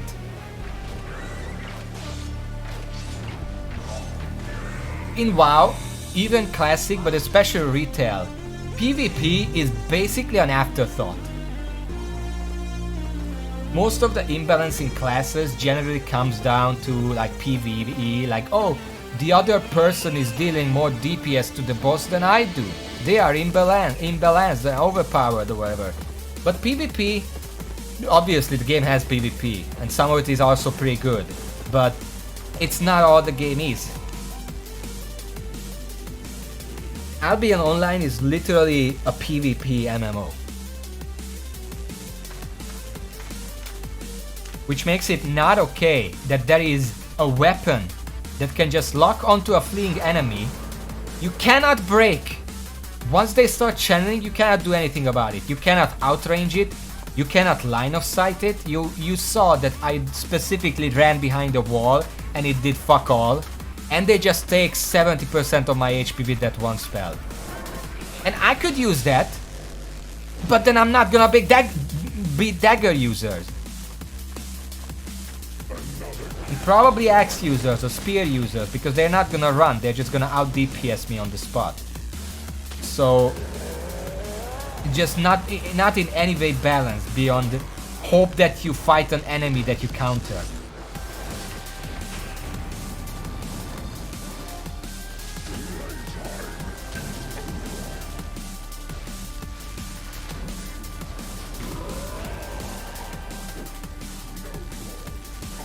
That's why I'm trying to utilize traps, because traps can counteract the rock paper scissors thing. Like, imagine if you were playing rock paper scissors and then you choose paper and the opponent chooses scissors, so they win, except your paper actually comes in a nylon bag. So now the scissor is gonna have a lot, it can still technically try to cut it, but it's not gonna have an easy time with it. That's this game and traps. You're never gonna counter them, but you can try to just put an extra layer on it that makes it completely unfair.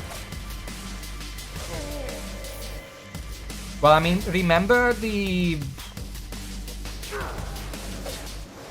there was a game mode on the ARAM map that was like a 2v2 for a while. I don't remember what it was called, and it was absolutely imbalanced, and it's impossible to balance it while not breaking the base game. It's basically the case here, except it's a 1v1, but it's the same problem.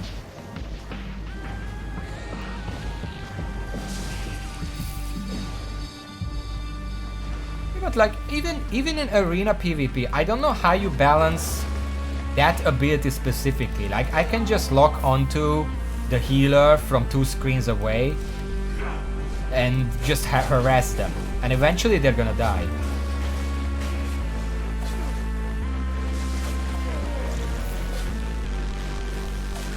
Can I move, please? I was trying to move away from that, except there was an enemy in the way, so I couldn't actually move. I was just attacking it.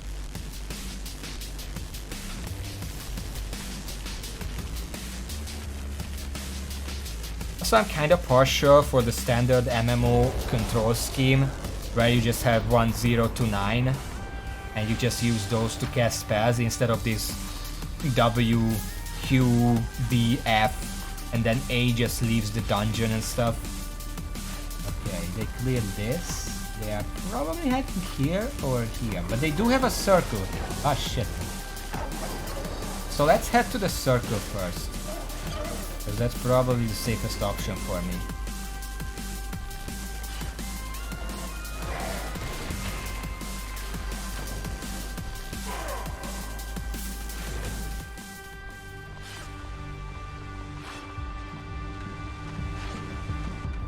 Oh, there they are.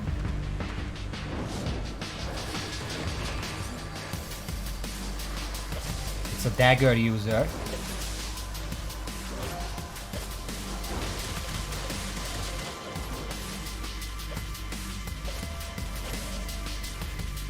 They had an interrupt, so they beat me.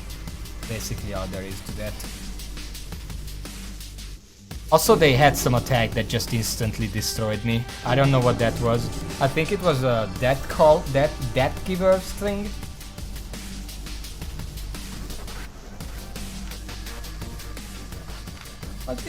But it's not this.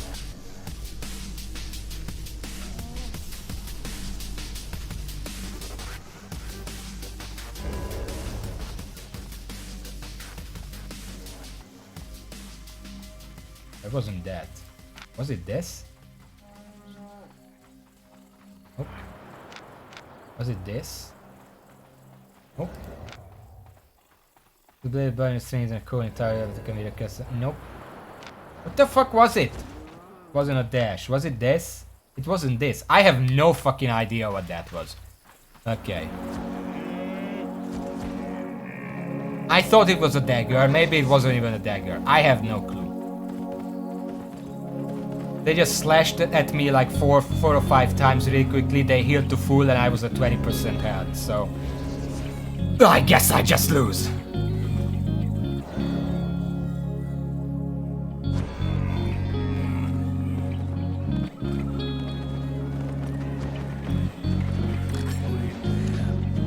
I'm gonna empty my bags because I'm getting full here.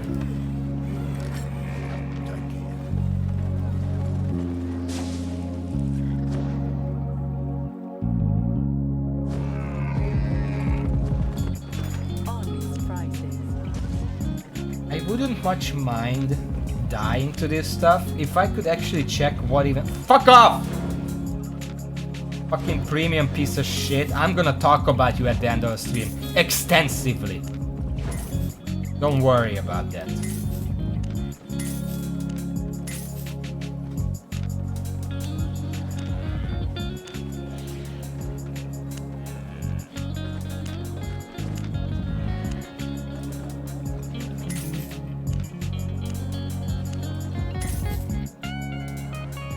I should listen to more Knight's soundtrack. Really chill music.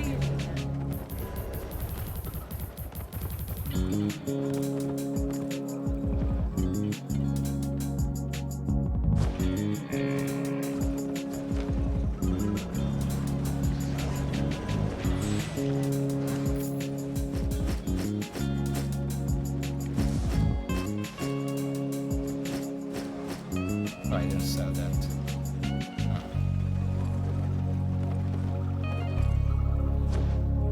Well, that not always. It really depends on the game. Because in WoW, it's a bit more involved selling on the auction house, because you actually have to check on prices and stuff. Here, I mean, in this game, you literally cannot sell to an NPC, so the market is literally a replacement of that, so it has to be simple.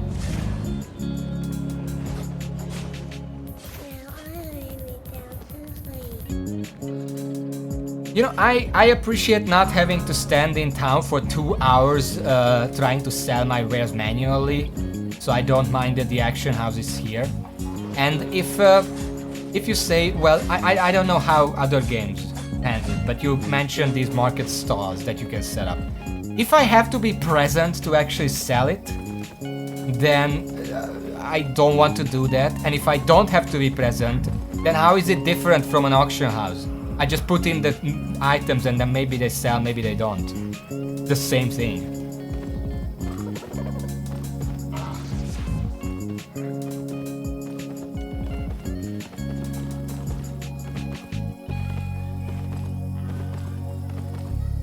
Yeah, but here's the thing. Imagine I'm specifically looking for...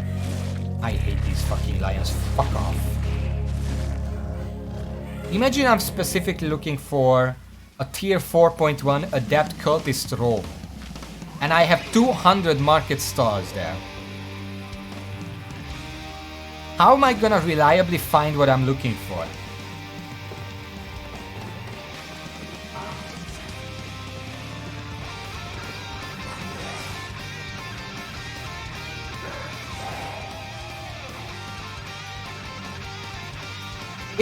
It would do one thing for sure. It would popularize crafting your own shit much more, because I would not be able to find ever what I'm looking for. And again, I don't want to spend 2 hours looking for something I want to buy. And also, if you have millions of people playing a game, how are you gonna actually handle that in the capital? That capital city is not that big. How are you gonna fit 10,000 market stalls in there? And how are you gonna find exactly what you're looking for among 10,000 stars. Like, okay, let's...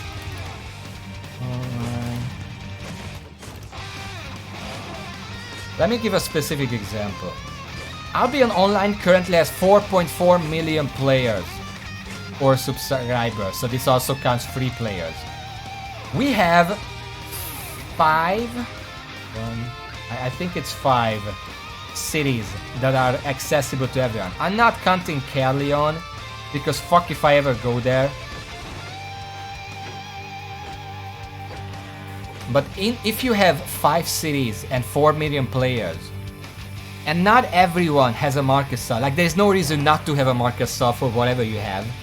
But imagine you have one city, each having 500,000 market stars in them. That's... even be extremely pessimistic and say most people don't have a market star for whatever reason. 100,000 per city. You're not gonna find anything there. You're not even gonna see anything because the market stars are gonna fill the city.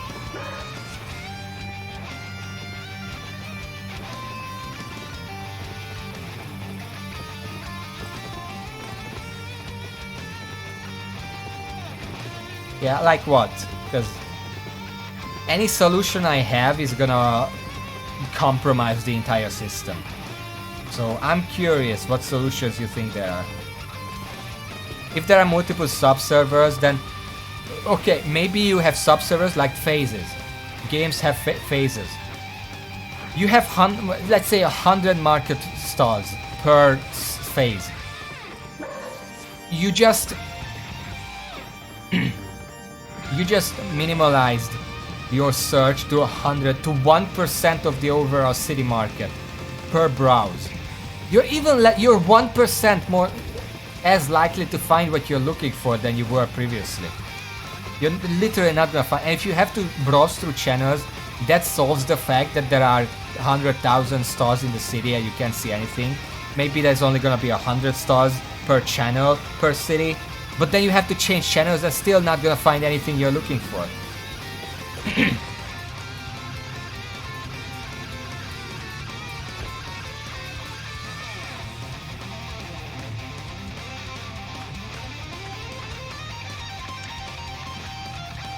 By channel, I think you meant phases. Like World of Warcraft used phasing to have enough players in every zone, but not too many for the fine-tuned experience or whatever. But if you do that with market stars, then you're just limiting what I can see at a time. So I'm still gonna have to change channels and keep looking. So I'm still gonna be there for hours and hours looking for the one item that I'm actually interested in.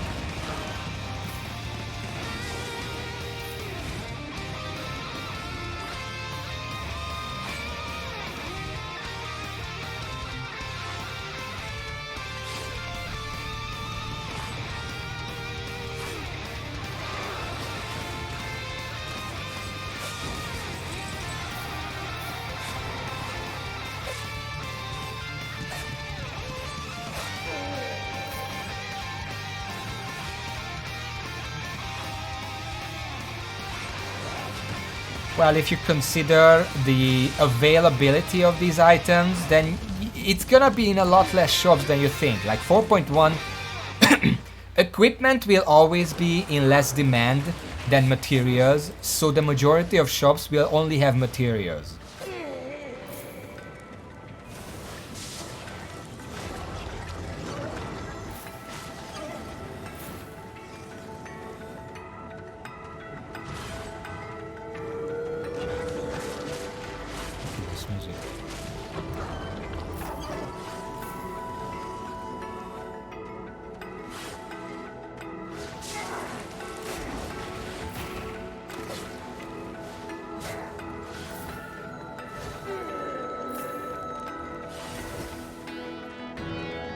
I don't think if you have overall in every channel combined 100,000 stars, maybe 1,000 will have the item you need. That's a pretty good ratio. It adheres to the ratio of them in the market right now. But that still means that you have to look over like 10 channels all 100 stars in 10 different channels before you have a good chance of finding what you're looking for.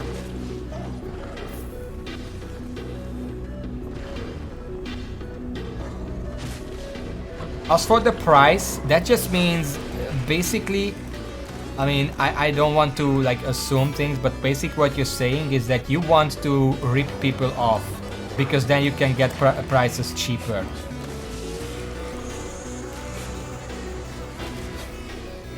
There is a reason developers don't really allow you to do that anymore, because if people are allowed to just cheat people out of their money or items, then we're back to what was the case like 10-20 years ago in like Diablo 2, where you could easily get scammed if you don't know prices.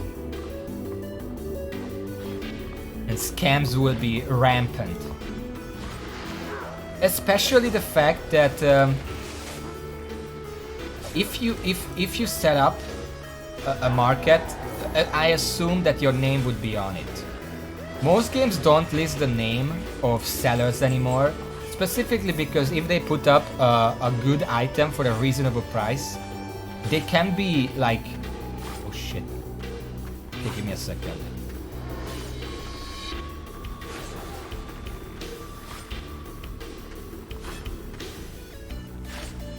Another Trinity Spear.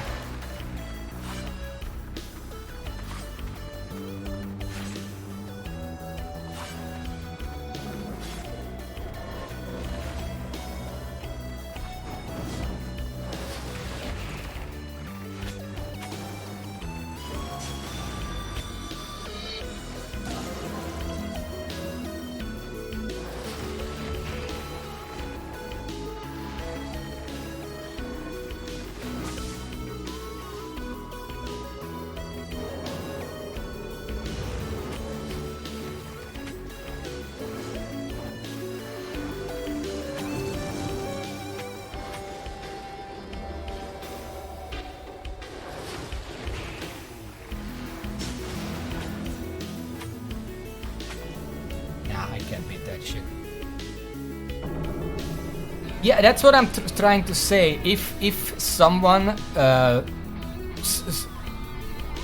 posts a good item at a reasonable price, they can get swarmed by scammers asking, "Hey, if you take that off the market, I can buy it for like 80% of that price right now."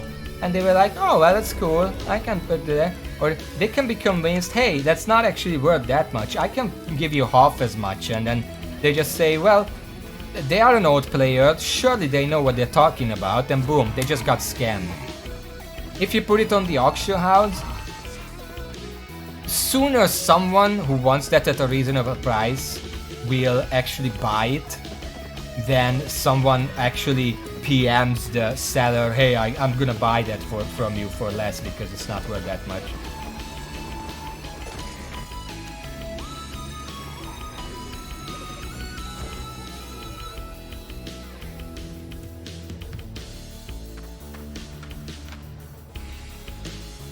It's me, XPX1197. Thank you for the follow 4 minutes ago. Sorry I didn't see. For some reason I just can't hear the alerts anymore. I don't know what's up with that.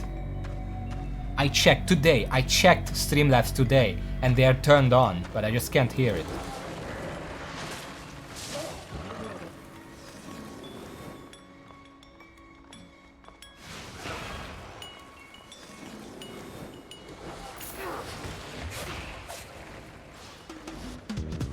Like, Urbaner, I'm the one advocating for removing some convenience from MMOs to make them more involved. Like, I really don't like the party finder systems because they just remove a gigantic social aspect of the game.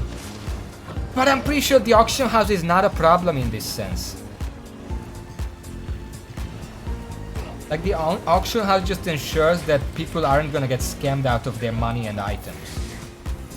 Ah, fuck. I just started this level. I'm already getting invaded.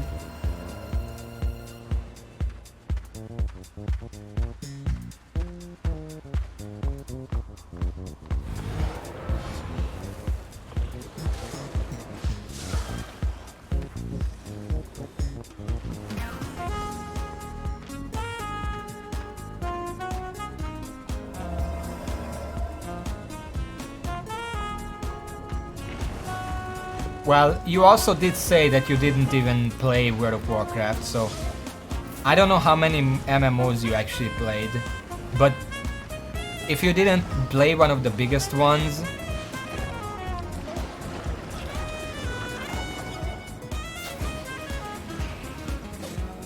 World of Warcraft also has an auction house, but I think it's pretty decent.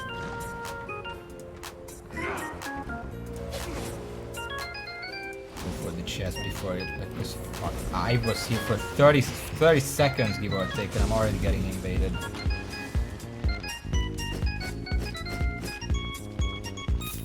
They're coming for me.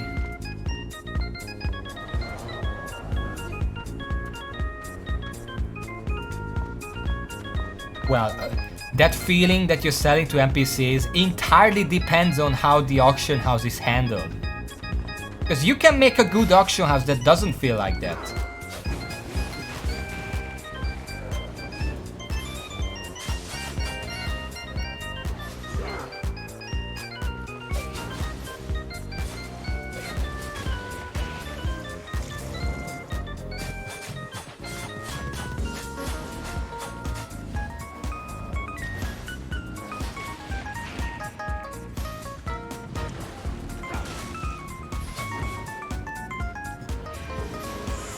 How the fuck are they hitting me from so fucking far away? I have no idea. I have no idea about any of these weapons. I think he was a dagger user, but I don't know because he was basically a ranged class. Right there.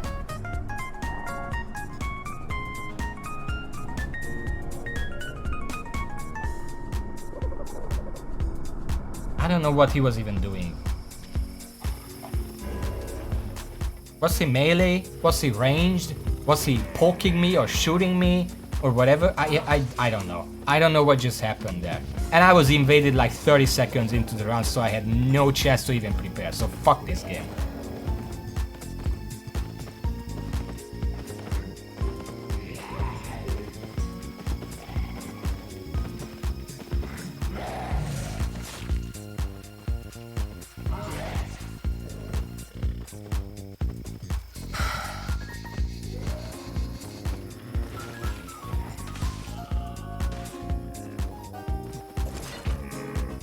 It's not like I know it looks like, oh, I lost so this game is bad. No, even if I win and I have no idea what the enemy used, it still frustrates me because I would like to look into it and understand why they picked that.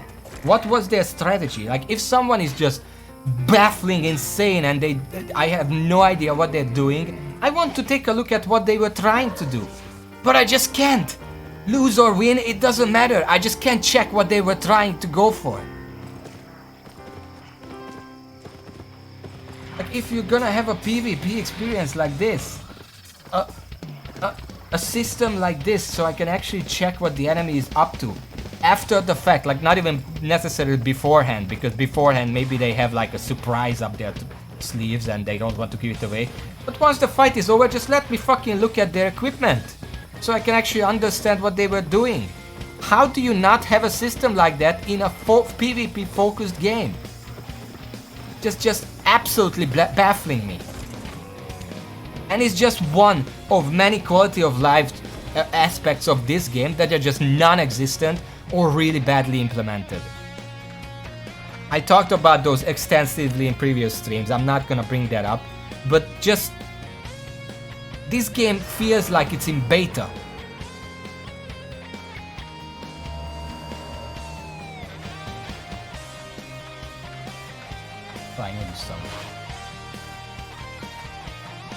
Well, I only talked about Shantae, that's about it, and I mentioned Resident Evil 4, but I didn't talk about much more than that.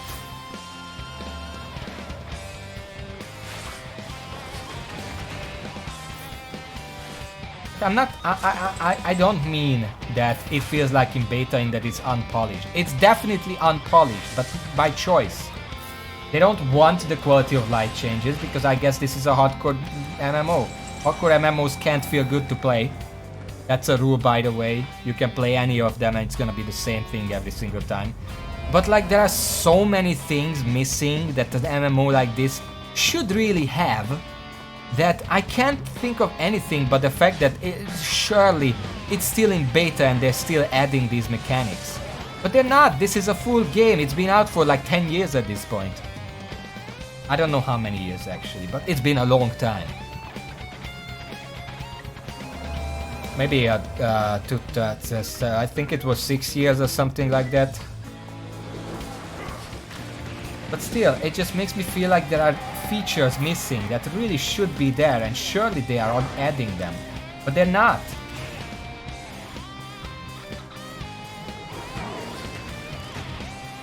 It feels really clunky and just unfinished.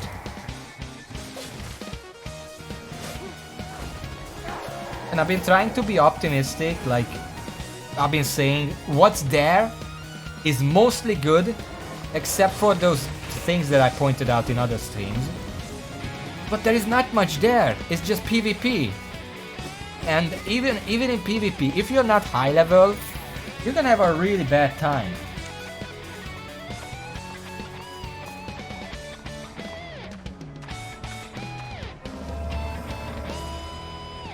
But then again, if you are high level PvP, you're also gonna have a bad time.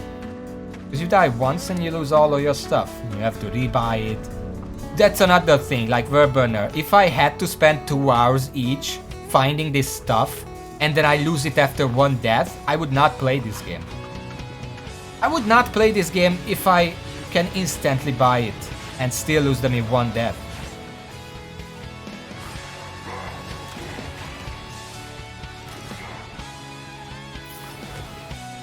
Looking for so long for a weapon or armor or something that you want only makes sense if every single weapon or armor worth having is unique and special. But if it's unique and special, then it's gonna be even more rare and you're gonna be even less likely to find it.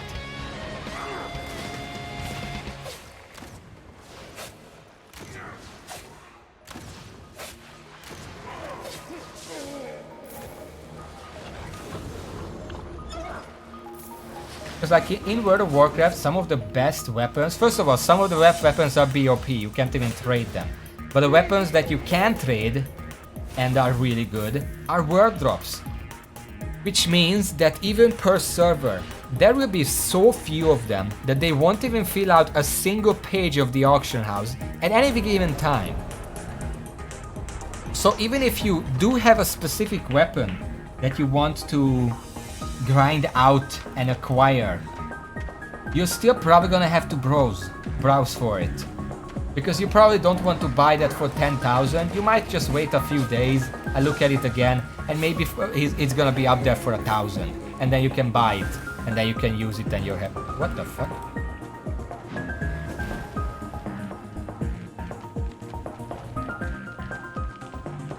Wait, but I want my loot, what the fuck? No! Where did they die?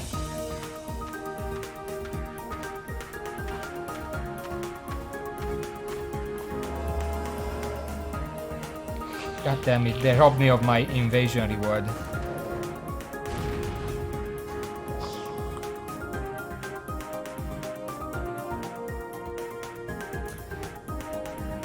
What did they do? Did they just panic so much they suicided?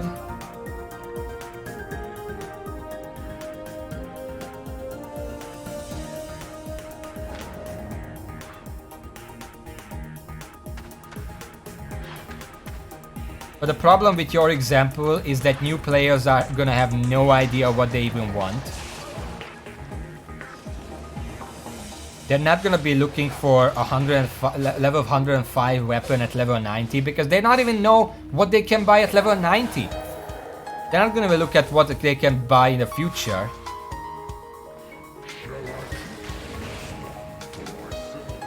And that's the same thing that I said about scams. Like, new players are going to be the targets of the scams. But if you give such a bad experience with the market to new players that they get scammed, they can't find anything, or they find things too late, they're just not gonna play the game. Every single one of those are quit moments.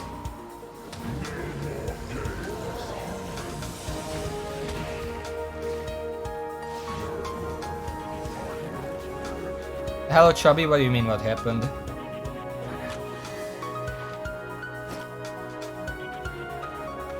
We're talking about auction houses in MMOs. Verbener is advocating against them, and I'm advocating for them.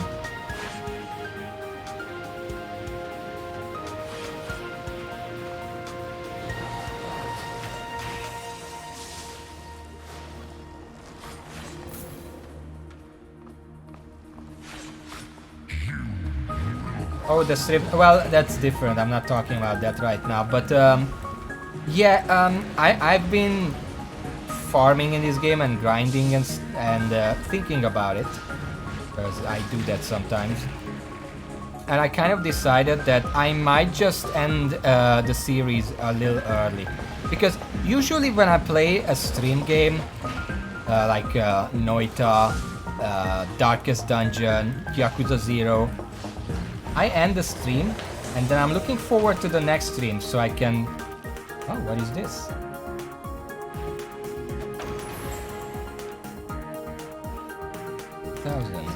Nice. 1 second, I got distracted. But I'm not really enjoying my time in here. I'm not saying it's a bad game. I'm just starting to realize that it's not really my type of game. And I'm also starting to realize, first of all, you might notice that I got rid of my tier 7s. I'm back to tier 4s all across the board. Because I was using tier 7 to try and grind off stream, and I just realized I'm not gonna make profit with this. Because having 2 tier 7 pieces like tripled my repair costs. I can only imagine how expensive it can be to repair a tier 8.4. So that was like, I would get like 30 or 40 item power in these dungeons out of tier 8.4, and it's gonna take like 7 or 8 times as much money to repair them, so it's not really worth using here. But they're also not really worth using in high level zones, because you die once and you're gonna lose all of it, and it's like 50 million coins to repair it, silver. So then where would you use it? It feels kind of pointless to even go for those weapons and armor and stuff.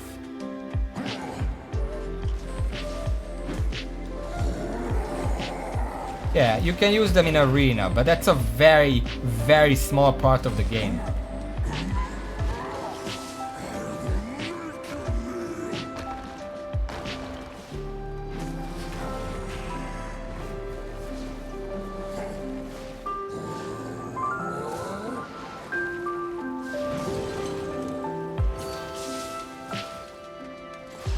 Yeah, but I'm not the kind of person who likes full loot PvP to begin with, so I don't really feel like using those. And sure, there is this part of the game where you don't have to do that, but it's so small. I'm at the end of the stream, I'm gonna talk about this in more detail. Why am I gonna do what I'm gonna do? For now, I'm still grinding. It's also a case, I talked about this beforehand. Correct me if I'm wrong. Oh, I'm gonna be gone for a second after I say this, but in the meantime, in chat, correct me if I'm wrong. But I really feel like the PvP in this game, especially in 1v1, well, mostly 1v1, but I mean, that's what I like the most, is basically rock, paper, scissors. I have some enemies who I can reliably beat 90% of the time, and I have some enemies who beat me 90% of the time, and I have no control over which ones I end up fighting most of the time. Yesterday I did 5 levels. Every single one of them beat me because every single one of them was a broadsword, and one of them was a cursed staff that just dotted me to death. Anyway, I'll be right back.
second.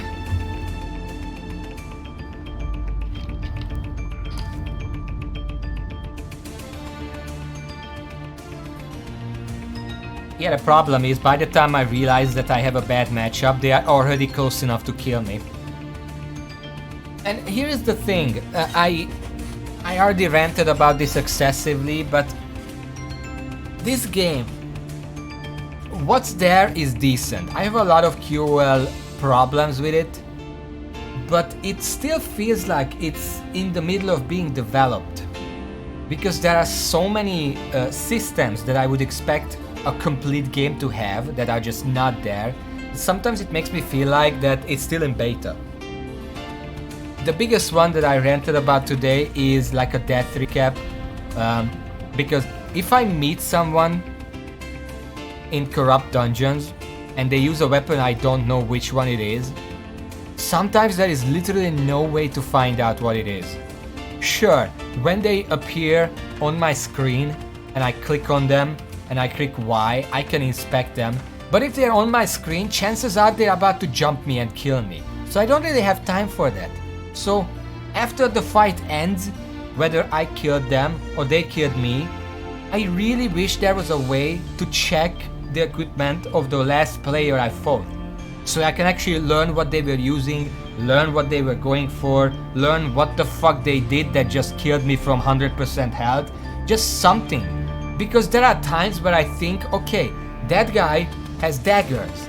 And then he kills me, and I look at daggers, and I don't recognize any of the abilities they used among the daggers. So I'm like, did they actually use the dagger? Maybe it was a short sword. I don't know, I can't fucking check.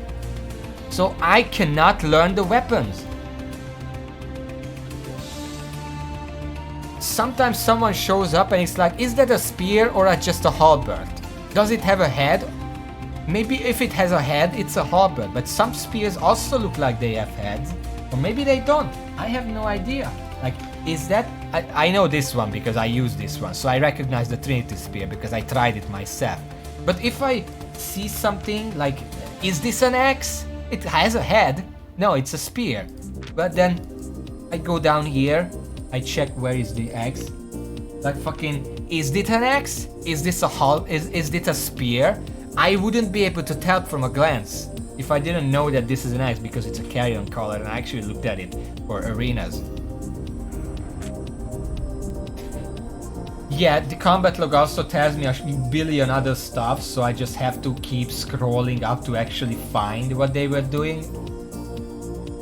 But how hard would it be to make a button that, okay, last player to you selected, let's check their stuff. That's all it needs, and it just has to be the same inspect window that you can do when they're still there. And then I can actually learn the weapons. Because I meet so many weapons that I have no idea what they are, no idea what they do, and I just die to them because the dagger just one-shotted me from 70% health while healing them to full health. And I'm just standing like there like, what just happened? I might as well check the daggers. But then I check all the daggers and I don't find that kind of ability. Like, what just happened? And I'm like, okay, well, let's just hope I don't meet that again because I still have no idea what that was.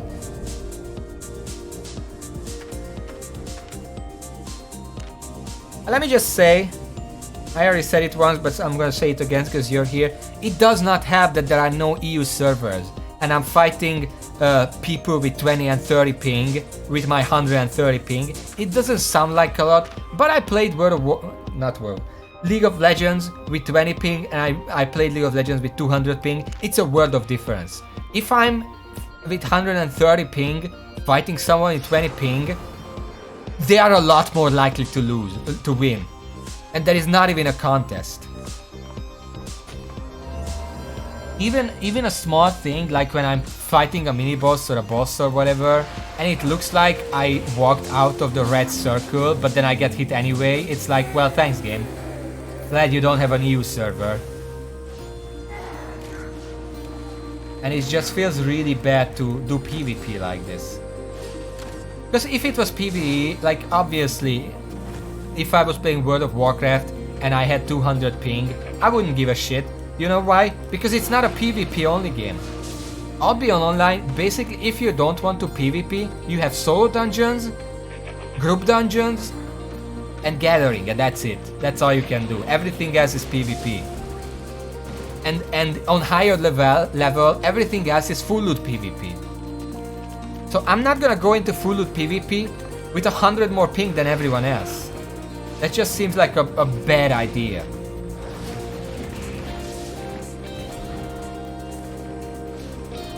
Ah, fuck. Again, a minute passed, I barely even cleared out the circle, I'm already getting invaded.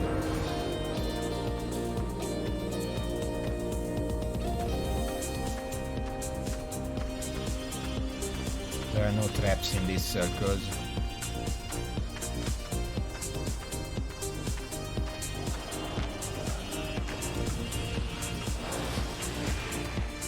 It's another fucking one of these guys. You know what? I'm not even gonna run. I'm just gonna auto attack them to death.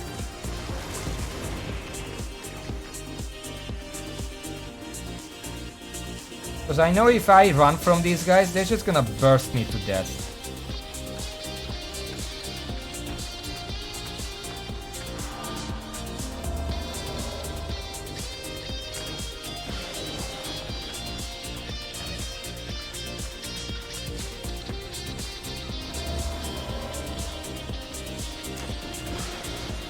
They're not gonna heal.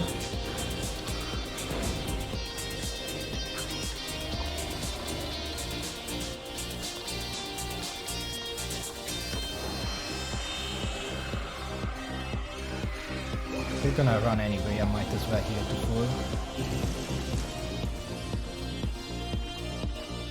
I didn't realize people can see that trap.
point of rate of land 0 is Yeah, but here's the thing. If you have one server and a third of the server is playing with 200 ping, a third of the server is playing with 130 ping, and then a third of the server is playing with 30 ping, the people with 30 ping is gonna be the top of the ladder, which makes the entire thing meaningless. Because it doesn't matter if you're a better player than the top players. If you have 200 ping, you're not gonna beat them. Not reliably.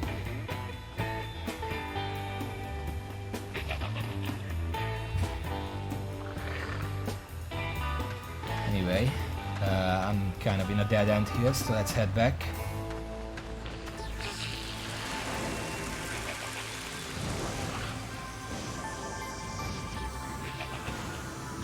I should learn to do this more often. Like if there is a player who's just running, and I'm not gonna chase them because eventually they're just gonna kill me when they can.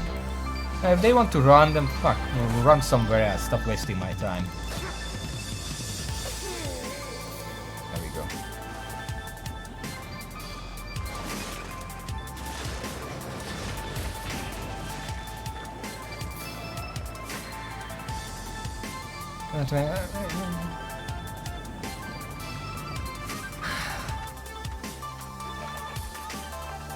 But yeah, Albion Online, I actually checked this statistic in this stream.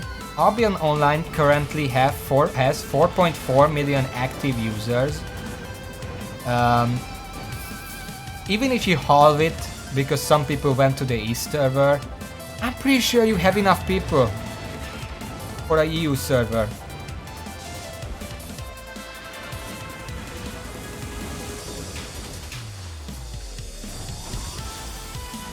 Yeah, I guess the comparison would be that both me and Verbener understand is that it's exactly when Riot balances champions purely because of the pro scene. So if like a champion is trash in solo queue but dominating in pro scene, they're still gonna nerf the champion. And then you have an absolutely garbage champion in solo queue after that. That's basically what's happening.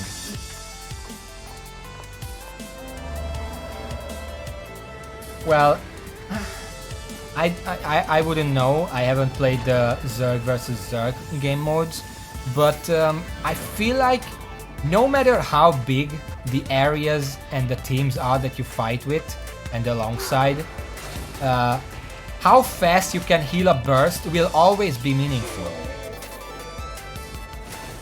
Like if there is an assassin and they make it into your backline and suddenly try to burst your healer, how fast that healer can counter that with their own burst heal matters a lot. Because if you're like a half a second too late, you might be dead.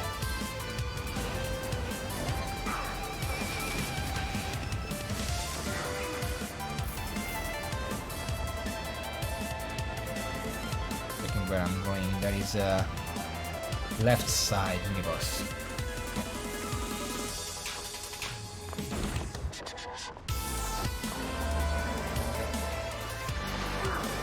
Yeah, well,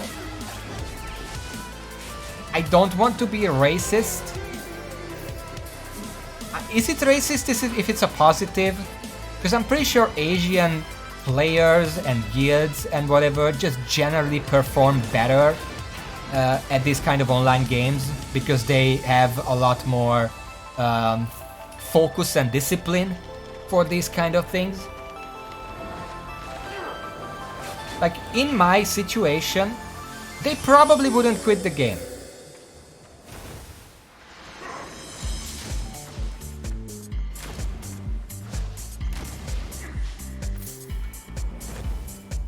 Yeah, I mean, yes, but you understand what I'm saying. Different people, or rather different cultures have different approaches to like work moral and hobby focus and whatever. In general, Asian cultures put a lot more focus on the morals of doing whatever you set your mind to, which is, you know, it's a cultural difference. It's I'm not saying it's a race thing. It's just, you know.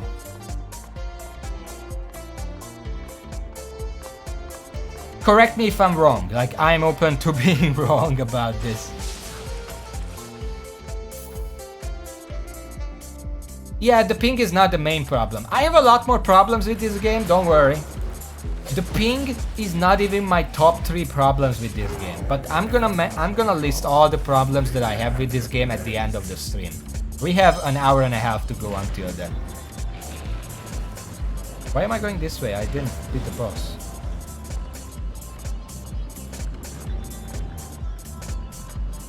Yeah, I mean, you also have those kind of people. That's not an Asian thing. Bots are used literally everywhere.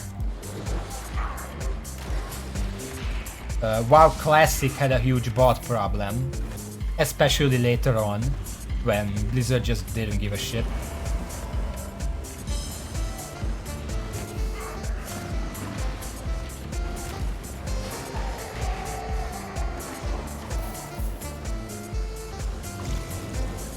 I used to play Pokemon Go, but I never was very into it. You know how in Pokemon Go, or like probably all Pokemon games, but especially Go, has this thing where you want to catch Pokemon that has high IVs, preferably perfect 15, 15, 15 IVs. That's HP, offense, defense, I don't remember, but triple 15s, that's what you're normally looking for in a Pokemon. And it's very rare, because every single number for 1 to 15 has the same chance to happen, and you need 15 3 times. So you can calculate the odds of that. And I did have a few of those, but the first this rare Pokemon that I actually caught in Go was the opposite. It had triple 1s and was completely useless. But it has the exact same chance to occur as a triple 15.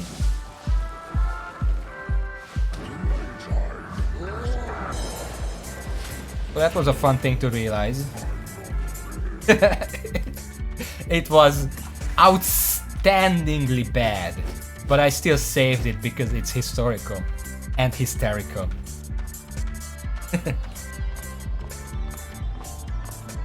Yeah, I wasn't tryharding. It made me go out of the house every now and then. Like, yeah, you'll move out at other times. I really need to start biking again. But yeah, there wasn't much of a point. Especially in certain areas. Like, if someone's at home and they're near, like, some place that has a stadium or whatever it's called, Pokemon, just sit at home. Eventually Pokemon will come. So there's not really a point to it. The first few weeks of people flocking to every single Pokemon was fun. It's just that I think my biggest problem was that the reason I felt like there is no point to it is because the stadium battles were PvE only. And even if it was PvP, like a stadium was controlled by another party, another team, it was still PvE, like they left their Pokemon there and then you beat their Pokemon without the other trainer being involved. Like, I'm sure they could have included some kind of PvP mode, even if it's not the stadiums, like just you connect through Bluetooth or something to another player and then you play an actual battle, duel, or whatever they call it, of Pokemon. That would have been amazing. But they just didn't do it. And it felt pointless because all I fought is just PvE brainless mobs or whatever. And also, the combat system. I didn't even remember that. But the combat system was literally just tap the screen.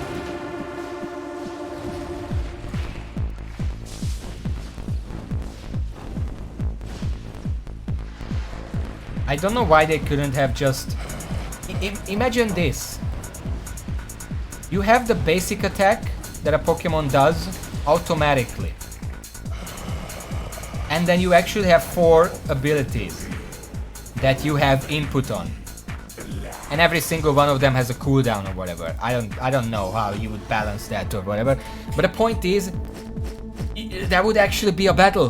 That would actually be something to do. Because I understand they wanted to simplify the system because it's an online thing, and Nintendo has never been a very good at online things. They often tend to mess it up. But like, you can have the current system and still have the old system on top of it. Like, you can have the auto attacks happening, you can tap or whatever. Maybe if you tap, the cooldown on your abilities goes faster. And the tapping just deals less damage but makes your Pokemon auto attack faster. And then when the cooldown is off, you can use an ability, and then that ability goes on a cooldown, and every other ability goes on a shorter cooldown. And then you have to actually think about what to use right now, and then you have to tap again or whatever. How cool would that be? Instead of just tap and then eventually maybe you win.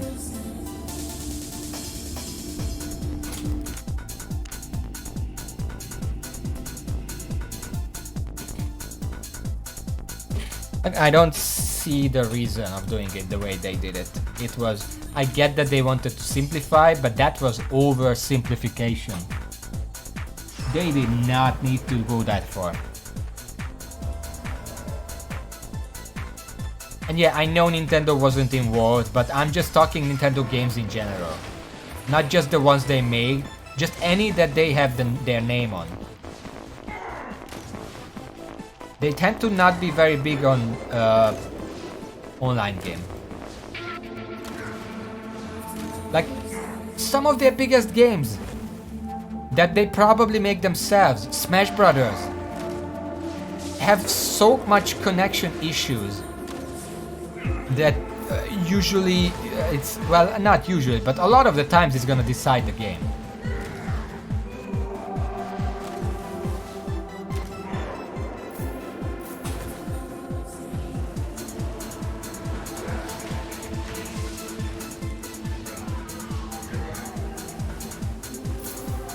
Kind of clearing an area here in the meantime.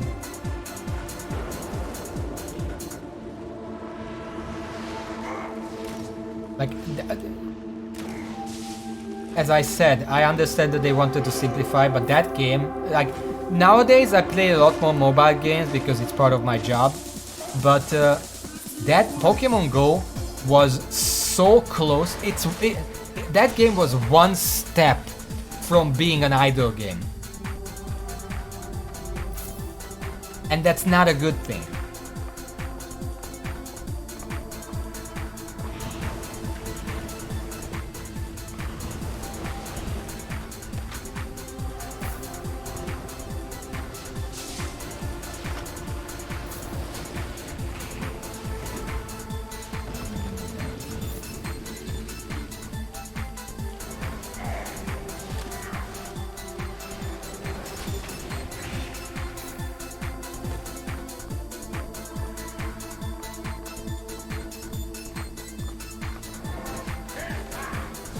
Like, now I played games that they like phone games that were so to say translations of a game series or something onto mobile, and sometimes the original game is not the type that can be easily translated to a mobile phone controls because it just wouldn't work very well.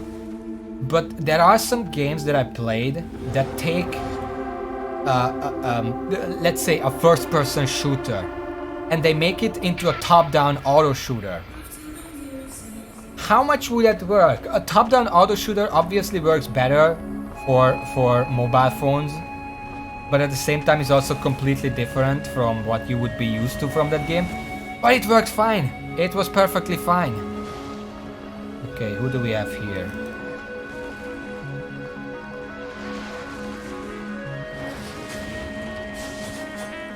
Dagger user.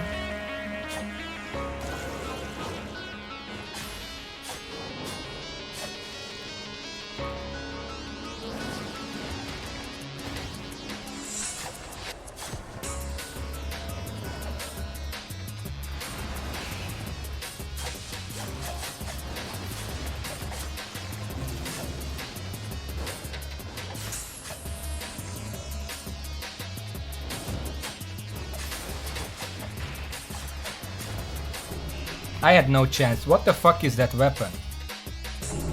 Another weapon that is just absurdly overpowered right there. That you're not running away from that. Death Givers. How am I supposed to fight that? It was just permanently on me. There is no fighting that. It's just jumping around and eventually kills me with auto attacks. Another rock, paper, scissors situation, I guess.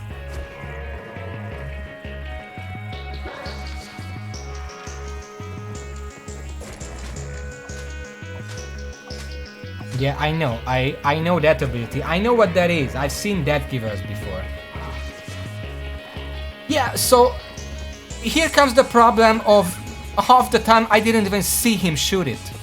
It was such a little minuscule non-existent projectile that I didn't actually see it until it hit me.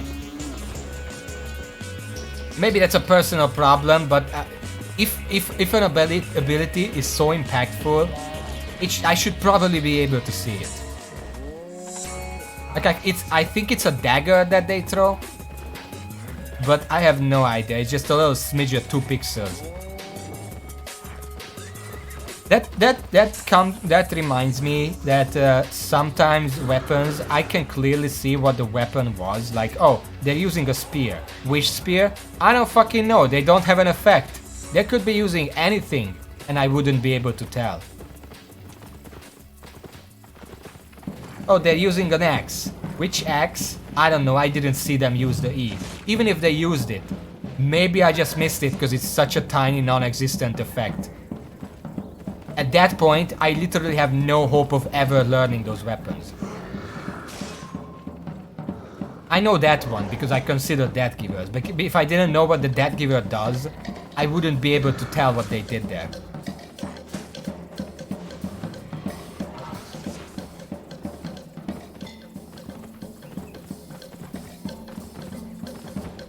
The only way I can reliably see myself learning every single weapon is if I buy every single weapon, level up every single weapon to the point where I can actually use those weapons, and then use those weapons.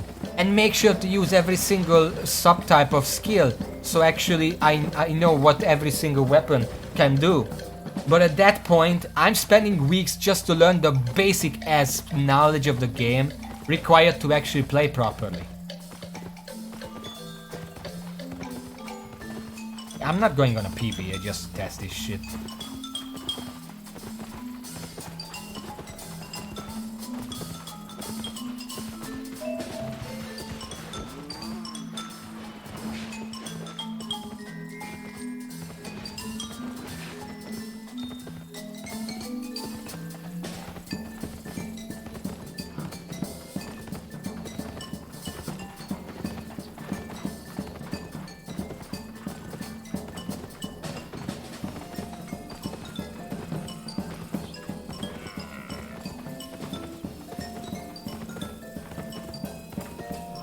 Yeah, but here's the thing. I shouldn't have to go to an alternative test server to learn the basics of the game.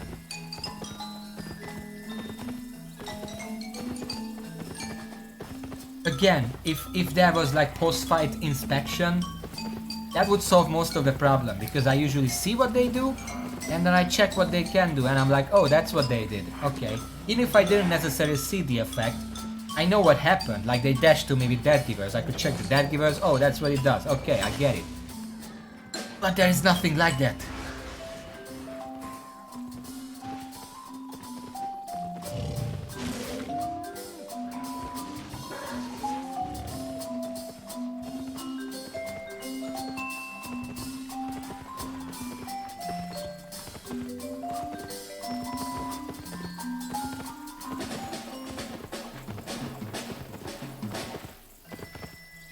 Chubby, while we're at it, I got the other people's opinions on it, Verben or Raven, whatever.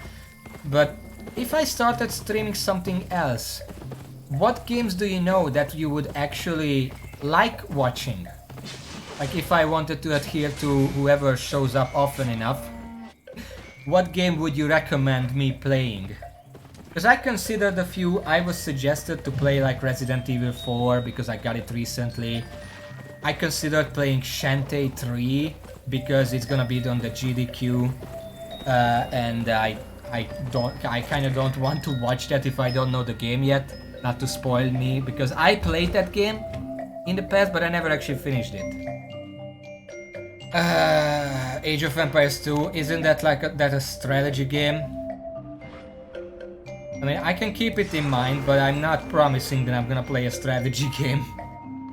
Well, technically I played a strategy game, Arsenal, a while back, but that was because of nostalgia.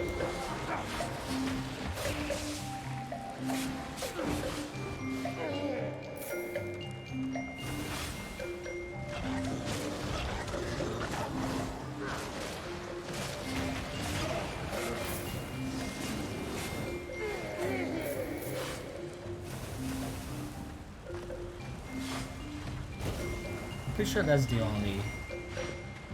only strategy game that I played on stream.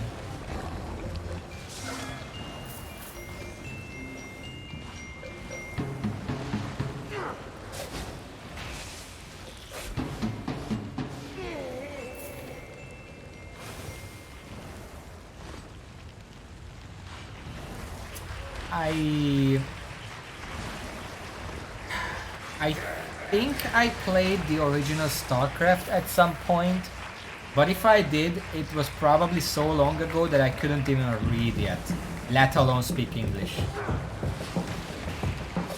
I didn't play StarCraft 2. Strategy games I played include Warcraft 3, Arsenal, the original Age of Empires, Cossack, I think that was what it's called, Seven Kingdoms. What else? The original Warcraft, very briefly.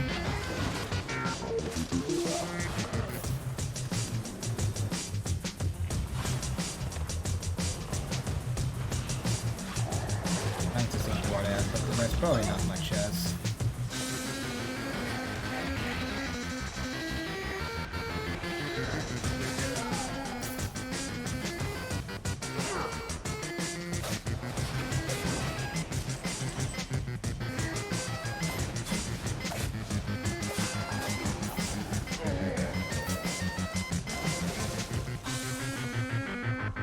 What other RTS games, very famous RTS games are there that I could have played? I feel like I played more than that, but I don't remember.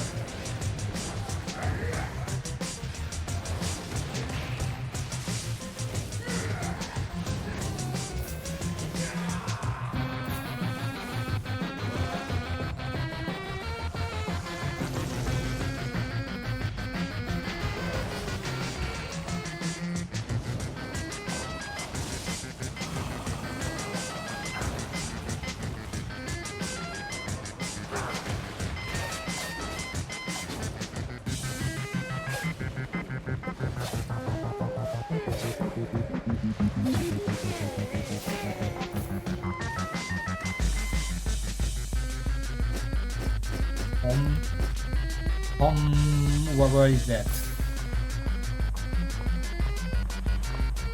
Oh, Heroes of Might and Magic, right. I played I played one of them. But I don't really consider that an RTS because it plays completely different than your standard RTS.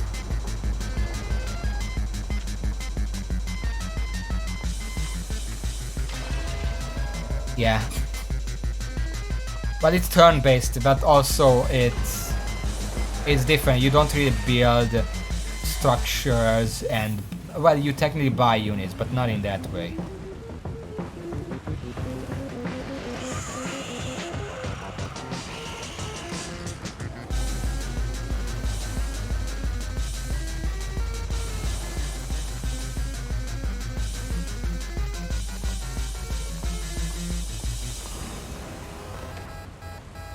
I see them killing stuff here.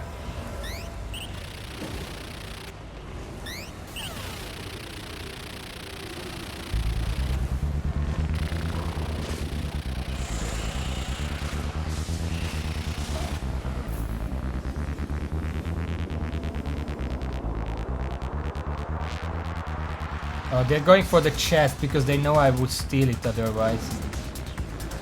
Hello there!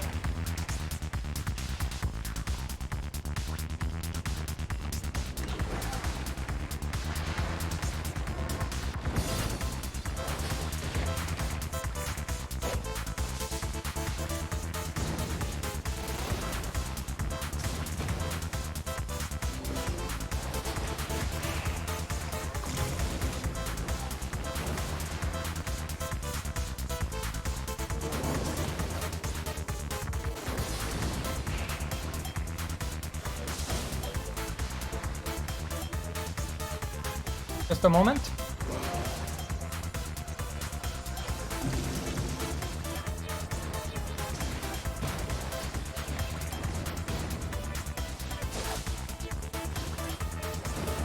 Okay, let's pretend to run away.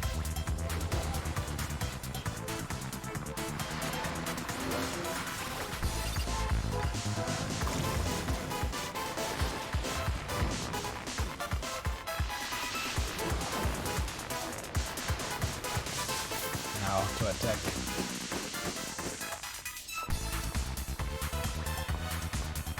Kind of felt bad, but I felt like they are panicking, and if I let them, they will attack me.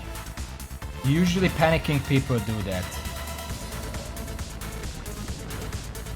If they play a bit calmer, I can read their actions, and I could hold back to see their intentions. No, it was his chest, it wasn't mine. I'm the invader here.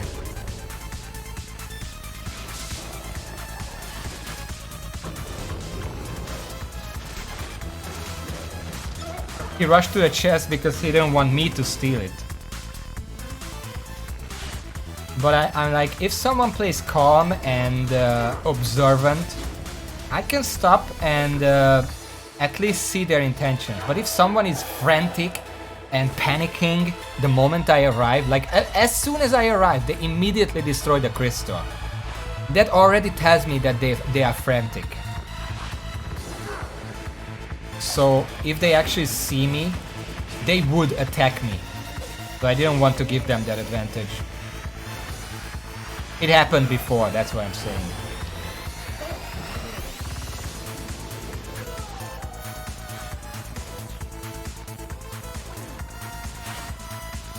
Where was I? I don't know much other RTS games.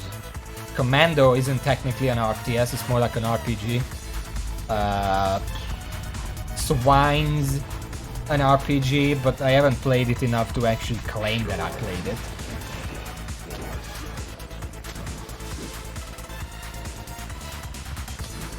No, not Command and Conquer, Commando. That's the name. You control a group of like these soldiers and you have to do various missions. It's like a top-down, like an RTS, but it's not an RTS because you're only controlling a select few characters. Yeah, I haven't played Command and Conquer.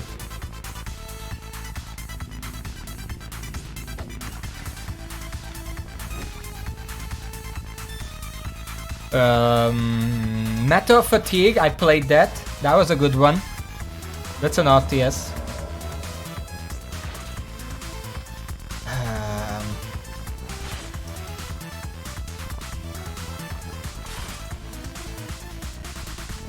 I don't remember any other ones. But if you asked what RTS games I've played lately, like say the past 5 years, it's not necessarily lately, but I'm giving it a generous range. I would say I played Arsenal, and that's about it.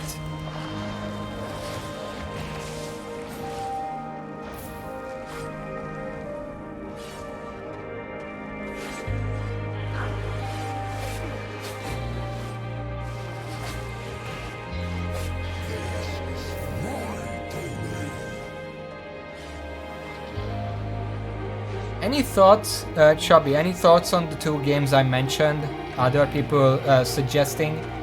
Any of those sound interesting to watch?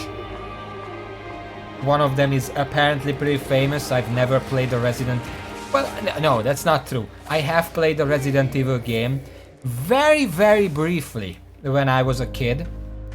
I had, it was the very first, I think it was Resident Evil. Is Resident Evil the first game the one with like the red-haired detective guy? Or whatever he was?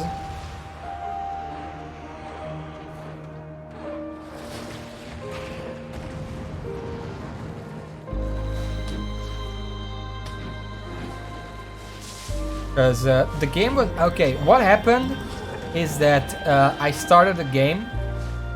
It opened with me, with that red-haired guy, in an attic. I moved around a little confused, like, okay, this is the game, what is this game? And then a monster jumps in through the window and started attacking me. I just frantically Alt F4'd immediately out of the game and uninstalled it because it freaked me out. And that's my experience with the Resident Evil series.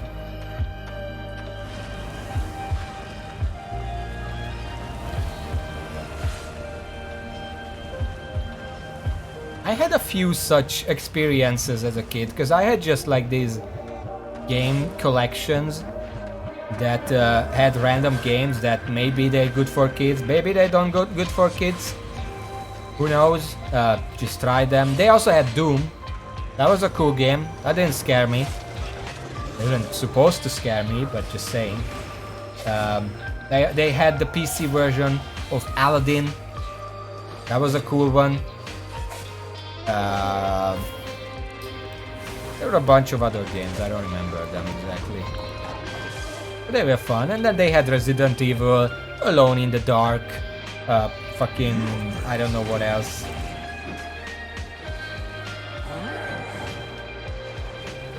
There are games from my past that I would love to replay, and even stream. The only problem is that I don't actually remember what they were called, and I can't find them without a name. Because I played them so long ago that I literally could not read yet. Or at least not read English. And I just don't remember the names. And it's like, okay, here's the game was that it's an RPG. It starts with a cutscene set in a desert. And you're like this lanky, tall guy, classic adventurer trope. He's in the desert. Then some woman calls him to her and he rushes over with like this goofy face in the chat boxes, obviously. Oh, hello there. PS6, nice. This goofy face, and then something, they talk for a while with each other, and then suddenly bandits come up and ambush him. And I'm pretty sure the woman was working with them and it was a trap or whatever, and then the adventurer wakes up in the city, all his stuff is gone, and then you have to go and level up. And one of the first areas is a swamp with a lot of flying bugs. And that's all I remember. How am I gonna find this game? I'm not gonna find this game.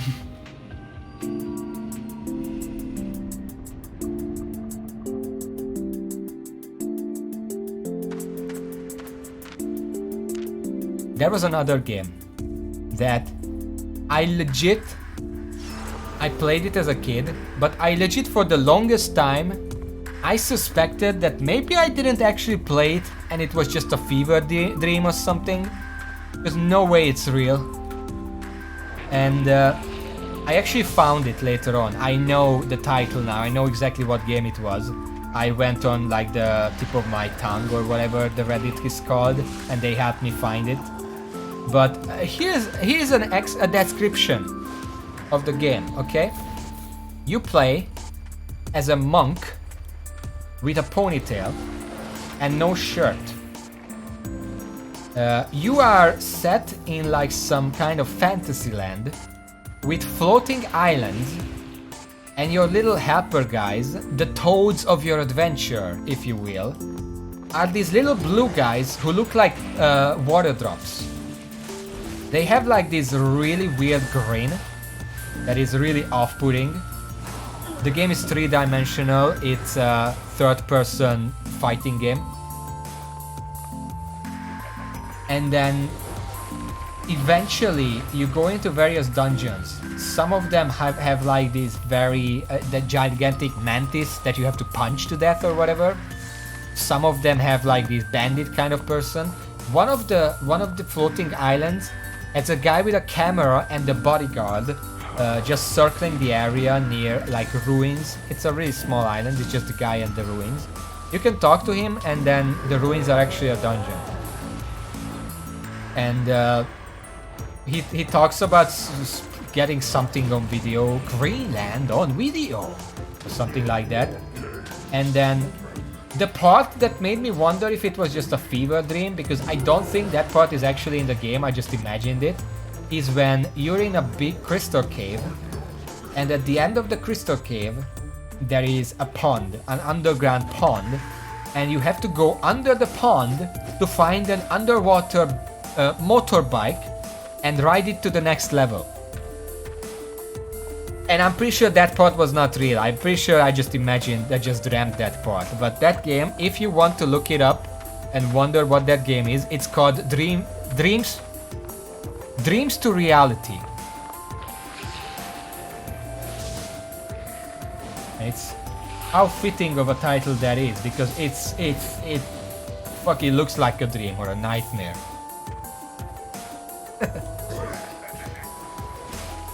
It is Dreams to Reality. I did find it eventually. It is a real game with parts that I probably just imagined, but the game itself is real.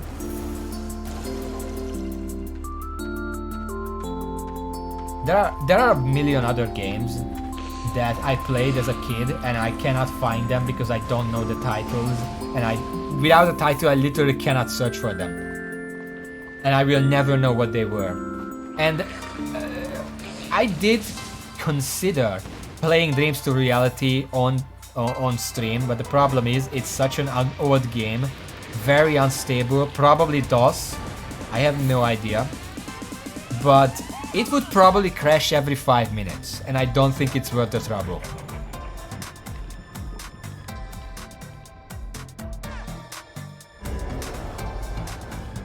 I don't know what pathologic is. Circle here, but there is a chest up here.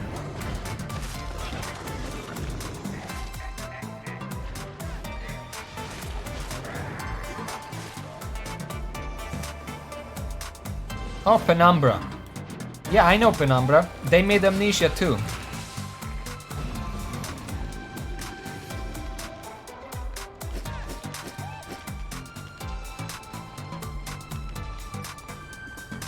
Knock Knock, I know that game. I considered playing it on stream, but I feel like you should play it on stream, because I already completed it, and I don't know if you completed it. Have you completed it?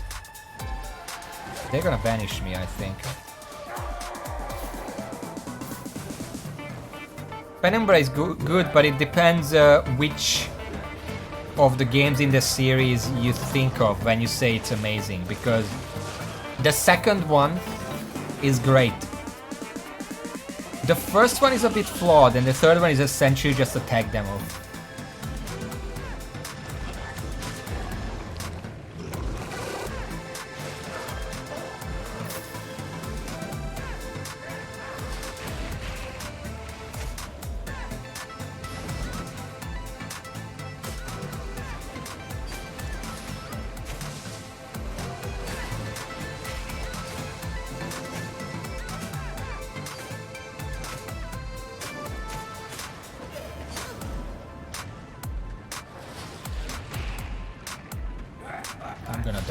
Guy.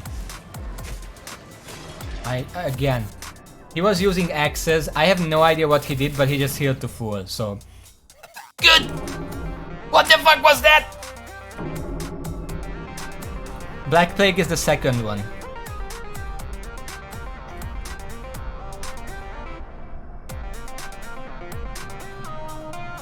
Well...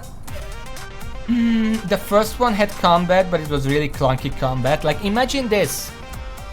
Okay, Raven, imagine this. Combat. Take your mouse. First of all, equip a weapon, obviously. Press left click swing your mouse to the left, so your character moves the axe to the left, and then quickly swing your mouse to the right, so your character attacks with it. That's the combat system in the first one.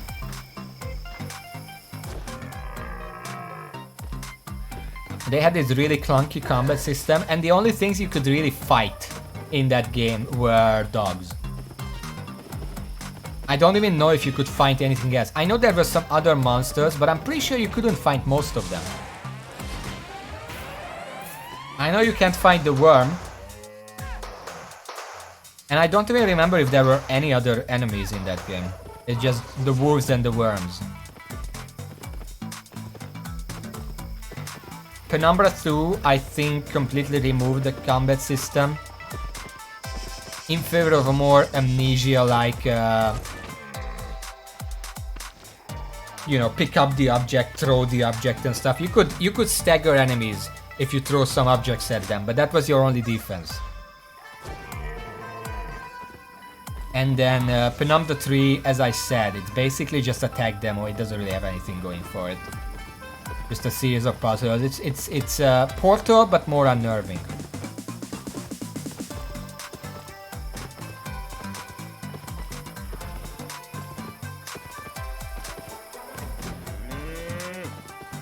I don't know who Treyarch are. You should learn by now. I'm not very familiar with these big names. I know Penumbra because that was made, and Amnesia, same developer. Those were made by Frictional Games.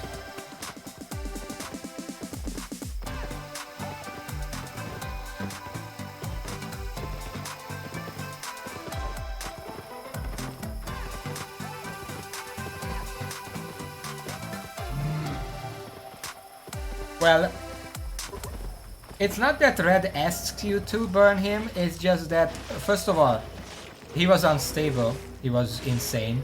Secondly, he was unstable and insane enough to direct you into lethal danger because he thought it would be beneficial for some fucked up reason.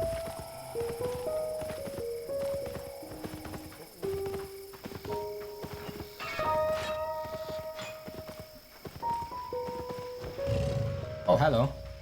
A unique. Fight it.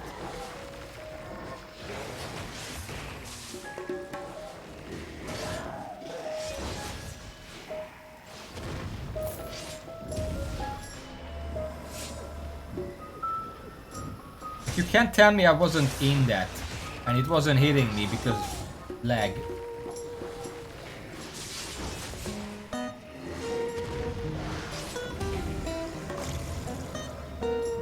How am I not in that?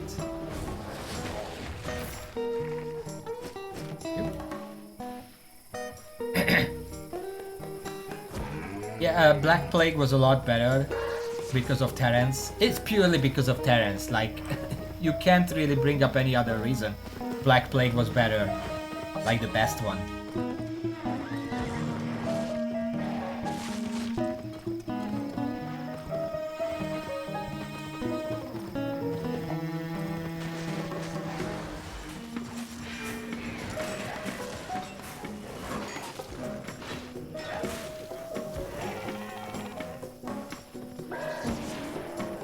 Sorry, I'm just looking for a corrupt dungeon right here.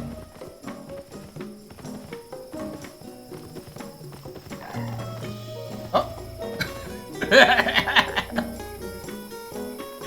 It's gone! There was a dungeon here a moment ago. No, that is not.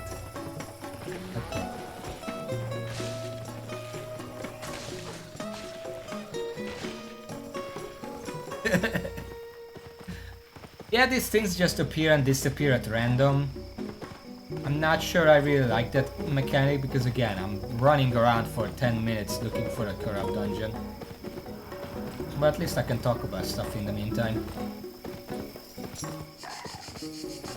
He said, and then went silent. I'm trying to think. You know, the last horror game I ever played was suggested by Raven, and probably Decker to an extent. It was Soma. And I thought I take horror games very badly. But Soma did not scare me. I don't know if that's Soma's fault, or it's me being more desensitized, more immune to horror than I thought I am.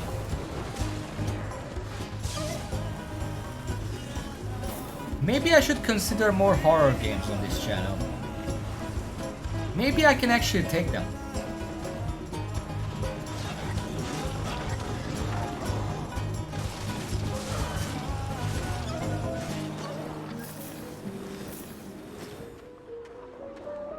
I just don't know what horror game I would want, because I also don't like horror games that are just a jump scare fest. Because first of all, that's lazy, and secondly, it always gets me, and I don't like that.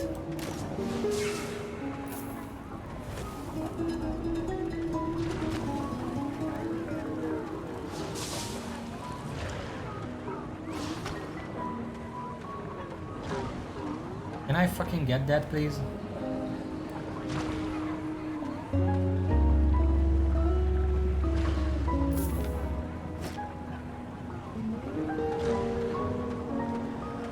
I mean, on one hand, that's not what I said, but on the other hand, it's probably more fitting than what I said. I don't actually know what kind of horror game I would play.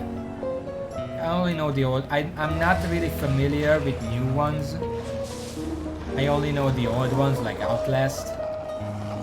And I already saw those games, so I don't know how cool it would be to actually play it.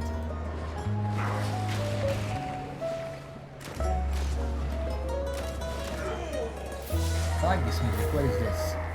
Raven, can you note this music for me?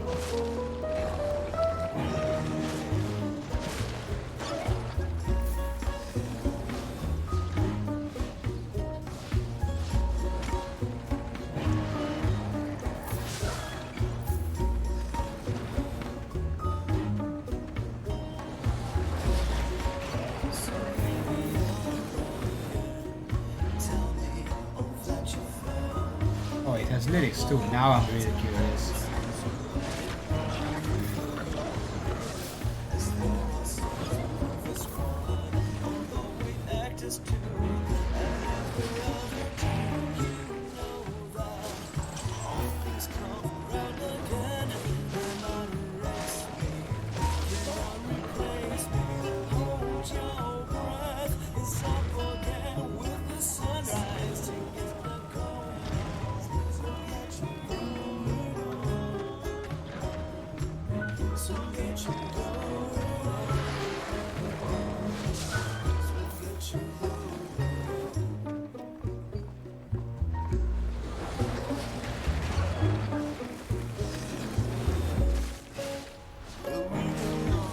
Shit. I prefer invading a lot more than being invaded. Game really doesn't like me today. Alright, let's go die. Yeah.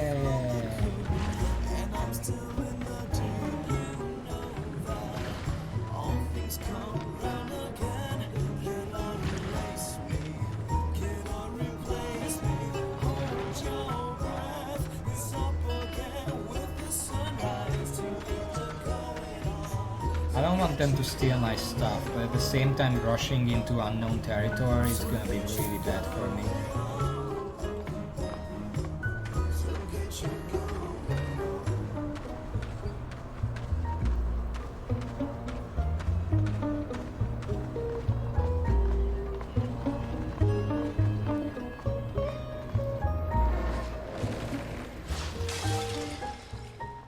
Let's alert them to my presence. Shit, they're on the way.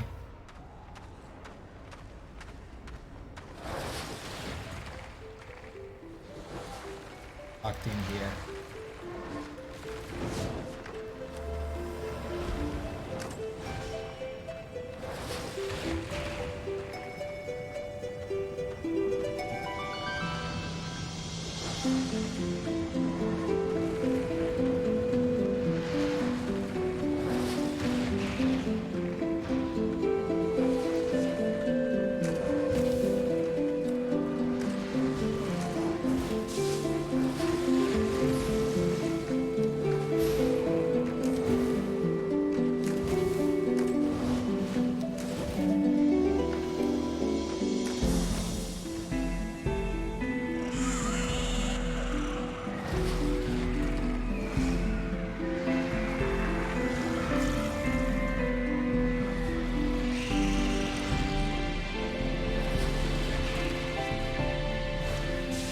You stepped into the lava.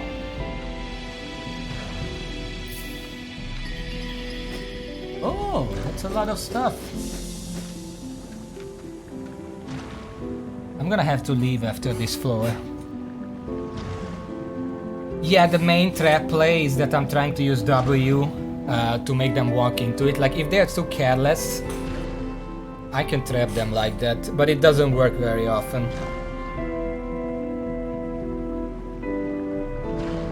I was panicking a bit because they spawned in a position where they were between me and my pre-made circle, but I managed to walk around them because they for some reason went the other way. Oh wait, this is mine. Why am I waiting for a spawn out? Or a teleport or whatever. Expert's bow, Expert's double-bladed staff, and Expert's hunter hood. People use this a lot. Especially, I saw a lot of druid builds use this. Nice.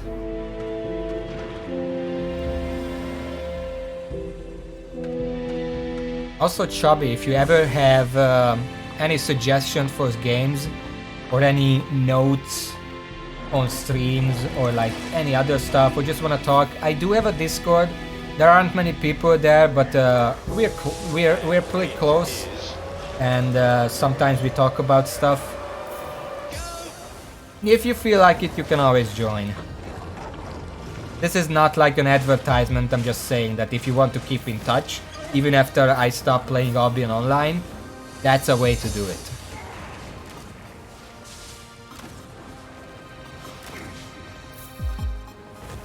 And honestly, I might come back to this game, like maybe on my own time when I feel like every now and then, but I don't think it's very beneficial to me or anyone watching that I'm forcing myself to stream this game.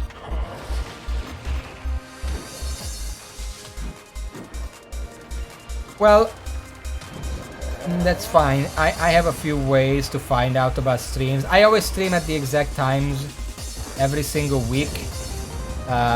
When I stream, the Discord always has that, and I also post it on Twitter. And that's it. Actually, I don't have anything else.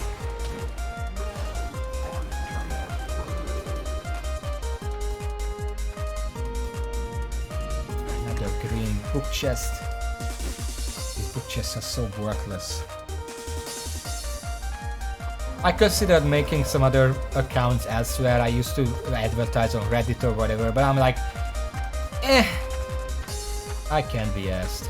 It's probably why I'm still so small, but whatever.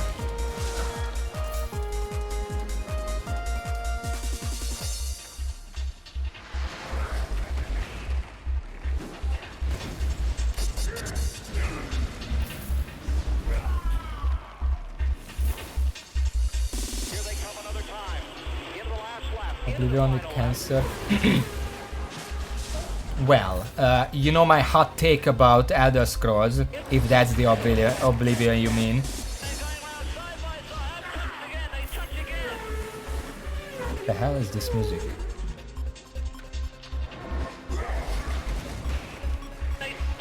Also, just on a side note, I already don't remember what that person I was fighting with used. I think it was an axe.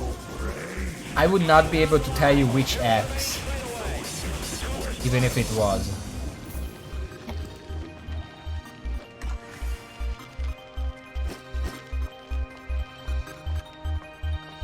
Oh yeah, I should mention, like I said, I can play Resident Evil, I can play Shantae 3. I also considered playing WoW.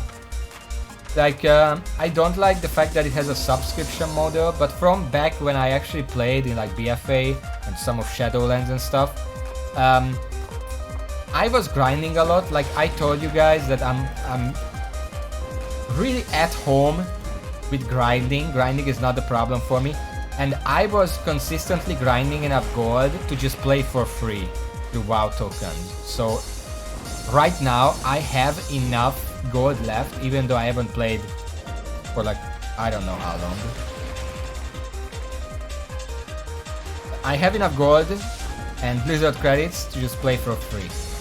And I really like, anyone who knows me knows that I really like WoW Classic, and WoW Classic is getting a resurgence nowadays, both with the hardcore challenges and just in general. Apparently people will always go back to the classic WoW for whatever reason. And I did consider, since this is technically a challenge stream, I like challenges. Hardcore challenges sound really good. Maybe I should give which works that? What the hell? Oh, it's the black hole one. Hardcore WoW Classic challenges sound pretty fun to me, and I did consider it, but not now, not lately. If it's gonna happen, it's gonna happen later, and I'm still gonna play a couple games before that, and during that, like if I do like that, first of all, I would probably want to play more and stream more, but secondly, I still would want to play other games. Like if that Tarun Chapter 3, 4 comes out, I want to play those. If I find some interesting Slime Rancher 2, I kind of want to play that at some point when it comes out from beta. That kind of stuff. And yes, one of the hardcore challenges can be a duos challenge, but I can have multiple ones. Like I'm probably gonna do a baseline hardcore challenge if I ever actually resubscribe on my own, just to see what it's like. And then the challenges have like these achievements that add additional challenges to them. And I can try some of those. And when I'm comfortable, then I can do some streams with it. Because believe it or not, and you probably believe it like it's not a big deal, I do have experience in WoW Classic Hardcore. I've done it before, I've done it much harder before. I'm pretty sure I should be able to do it. I'm just not sure if I actually want to commit the subscription. Like, even if I don't pay for it because I pay with gold, it's still a subscription. And if I have a subscription running, playing any other game feels bad because I'm wasting my subscription. And that's always a big problem for me. So I'm still thinking about whether to play it or not. Whether to stream it or not, whether to play it or not. Whether it would be fun to even watch. Because I love classic WoW, but I'm fully aware that it's a slower game. I would have to bring my own topics to actually keep a stream engaged. And yeah, that's difficult. Because however much I was talking on this stream today, my throat already kinda hurts. So if I have to talk even more, that's gonna be a problem. But on the other hand, it's practice for talking. And there is something to be said about that.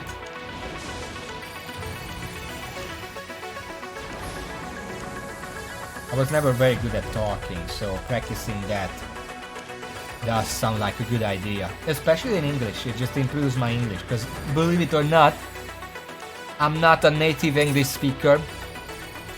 I know that my pronunciation of all these weird words is so pristine and precise that you couldn't tell, but I'm not a native English speaker.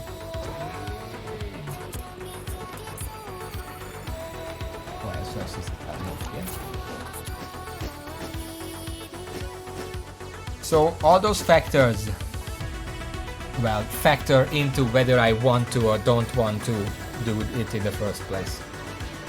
So I have half an hour left. I might just end early, because if I start corrupt dungeons again, it wouldn't be that many. So I guess this would be a good time to summarize my opinion on this game. How about that? First of all, let me just say, I have 4.5 million silver cash and 3 million in my bank value. So that's 7.5 million. That's how far I got. Let me find a more silent place.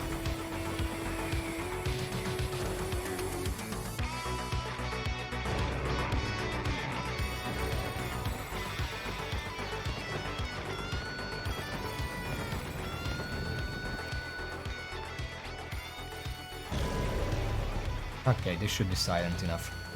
So, here are my opinions. I already said a few things during the stream, out of analysis, out of frustration or whatever, but I want to list exactly what I think about this game and what are the problems I have that make me wonder if I should quit. First of all, obviously, the missing features that seem like they would be a no-brainer for a game like this are part of it, but it's not a big part of it. One thing that I don't really like, which is entirely a personal problem, and I get that other people probably love this game specifically for this, but I'm not too big on PvP focused games. If I have the choice to play PvP whenever I feel like it, and otherwise go do something else, I'm fine with that. I was very big on PvP in Wrath of the Lich King when that was the newest expansion. I was a Frost Mage, I was decimating the battlegrounds. That's fine, but I chose to do that. It's not forced on me. Secondly, I already mentioned this, but despite being a PvP focused game, combat really feels clunky and imbalanced, especially in 1v1, but I don't see how it would be any less of a problem in other versions. Like, if a weapon is bad, probably gonna be bad no matter what. And if a weapon is good, it's still gonna be good at picking out like key targets. I don't know, it just feels really weird. And of course clunky, part of that clunkiness is probably that I'm playing it with 130 ping. Actually, let me check right now. No, don't close that ticket. Just log out. Because on one hand, they say that they don't want to fracture the player base and don't want to fracture the leaderboards by not implementing other servers. But on the other hand, they literally just implemented East server. None of these servers are very good for me. One of them is 200 MS and another is 130. Sometimes less, sometimes more, but 130 is big enough that a PvP focused game will feel clunky. Especially if you're playing against people who don't have 130 ping. Then,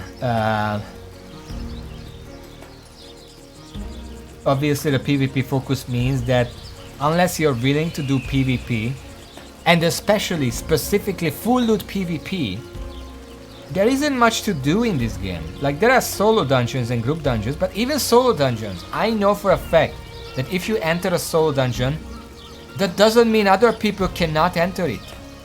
If you're in like a red zone and you enter a solo dungeon, someone else can still enter and kill you anyway. Well, I didn't save it, it's on Discord that I showed you. Basically, I made a map to make a point. And here's the thing, it's okay to be PvP focused. It's not okay for me to be full loot PvP focused. PvP focused, like if there is PvP and it's like, oh, you got killed, use some silver, too bad. That's it. Everywhere. That's whatever, I can deal with that. But if you don't want to play full loot PvP, then all of this area, somewhere around here. Yeah, this area is off limits. So you can only play on this area. Oh yeah, and also this entire continent right here, this entire landmass, including the ones down here, those aren't even on the map. There are some subcontinents for that. There are two more continents down here, you can't even see those. This entire place is just off limits. You can't go there. So the only thing you can do on this entire, like look at this minimap here. This entire continent is off limits. The other two continents that are not here, because I guess I didn't unlock them or whatever.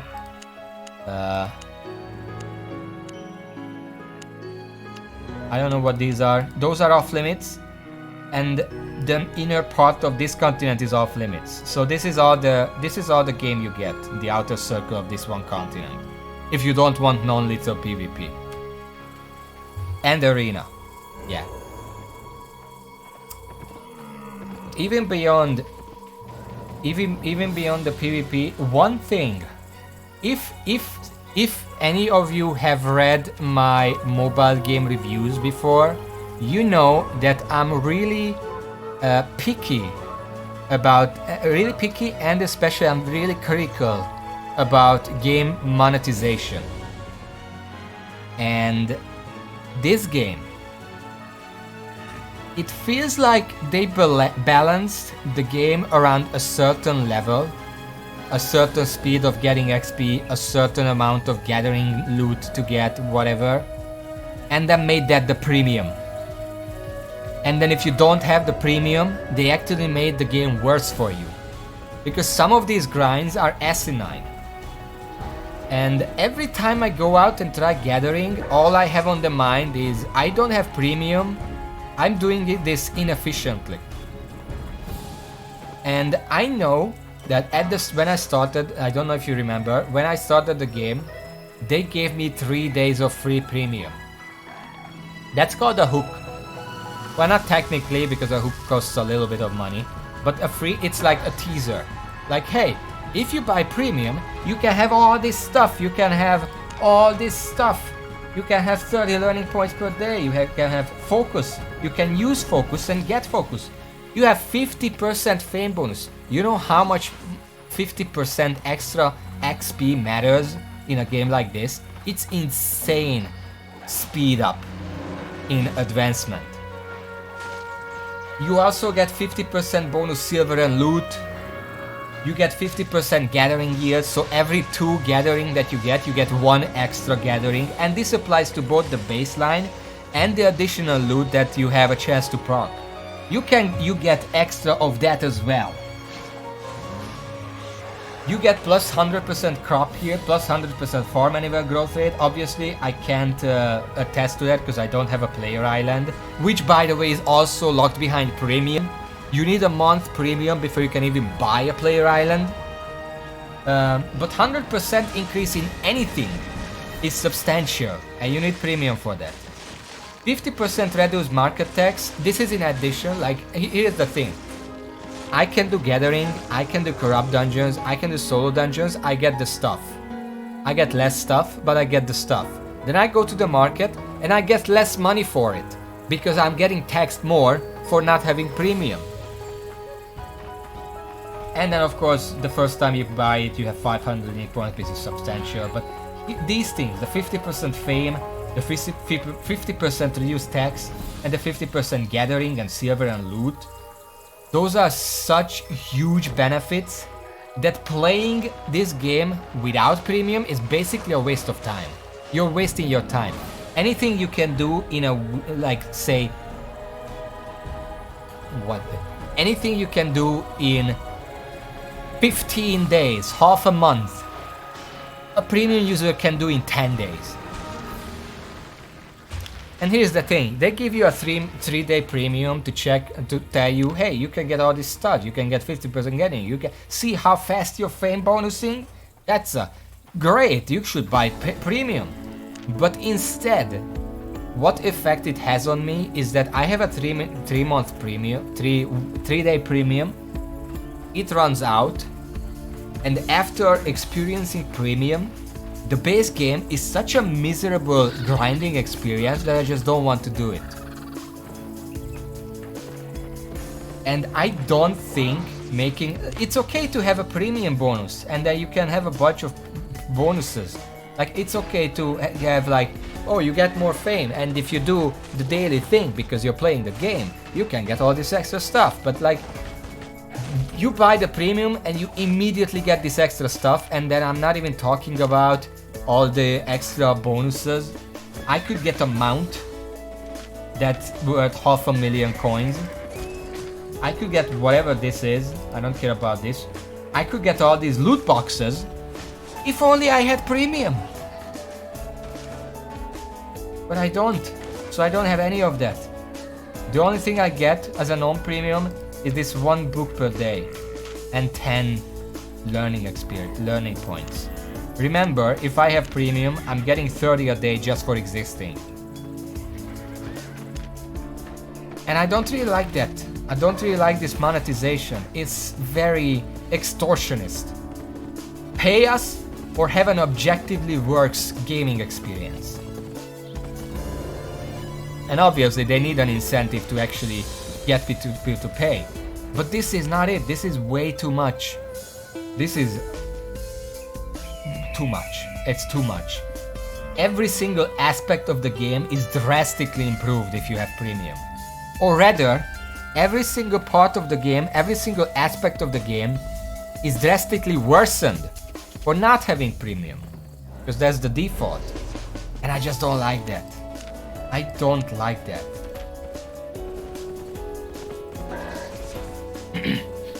And I know that you can buy it with silver, but 18 million silver for 1 month. Without premium, that's torture. With premium, you're basically paying a premium fee to be allowed a second job. This is why I quit WoW the first time. And the second time. Like the second time I already had a little stash, so I didn't have to do it, but I still wanted to do it because I didn't want to just sit on my reserves. But this is why I quit WoW the first time, because I realized that the entire reason I'm paying the subscription in gold, not in real money, is so I can grind gold to be able to pay the subscription. And this really feels like the same thing here. And I'm not really a fan of that. So I'm like, I don't mind sometimes logging in, doing some corrupted dungeons for fun and whatever, but I don't want a second job. I don't even have a first job. Why would I want a second job? So yeah, that's kind of the reason that I considered changing games. And I would still love to see everyone come over if I start a new game. I have no idea what the new game is gonna be. And also, this Friday, there is not gonna be a stream because I'm going to the movies. I'm watching the Mario movie this Friday. So I'm not gonna be home to stream. And after that, I'm not home on the weekend. So there is not even any time I could start streaming at any point there. Not early, not late, not whatever. So the earliest stream is gonna be on Monday. And by Monday, I'm gonna decide what to do. Obviously, I'm gonna be on the Discord and I can be influenced on the Discord. If you have any suggestions or any reasons why this game is better than that game, what to play, do I play Resident Evil 4, do I play Shantae, do I play WoW right away, right now? Yeah. So that's the situation. But I'm probably gonna move on from Albion Online. I know that this is the first time I haven't fulfilled my goals that I set out for a game. But after the fact, I did realize that the goal I set out for is just a grind. It's not really any skill. And it's really just not that fun. And even if I do the grind, it's not gonna become fun after that. Because I'm just getting the full game for that, so to say. I hope you understand.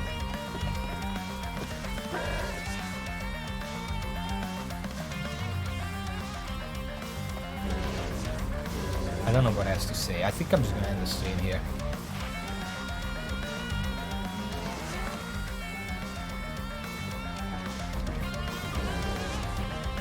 Is there any questions, maybe?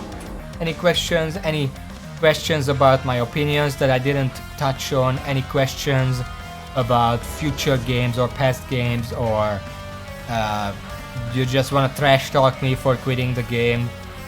Or something like that? Because if not, I might just end game. Yeah. I mean, at the same time, I understand when people don't like the games I like. Because it's just opinions, really. Except if you don't like WoW Classic, then you're objectively wrong. But aside from that, if you don't like Darkest Dungeon or Noita or whatever, yeah, sure. They are an acquired taste, so to say. But yeah, I'm just like that with this game. Anyway, as I said, the next stream is most likely gonna be on Monday. And by then, if you're curious what I'm gonna play, either join the Discord or just join the Monday stream, which is gonna start a little over 4 hours from now. Yeah, everyone can used to be a little bit objectively wrong every now and then. There is nothing wrong with that. I'm objectively wrong. 4 hours before now. Yeah, that's what I said. 4 hours before now. Because I can't start the stream after knife, I'm already streaming. Regardless, thank you for watching. We're seriously thank you all, and until next time, which should be on Monday, as I said like 3 or 4 times by now, just to make sure that I don't know. See y'all.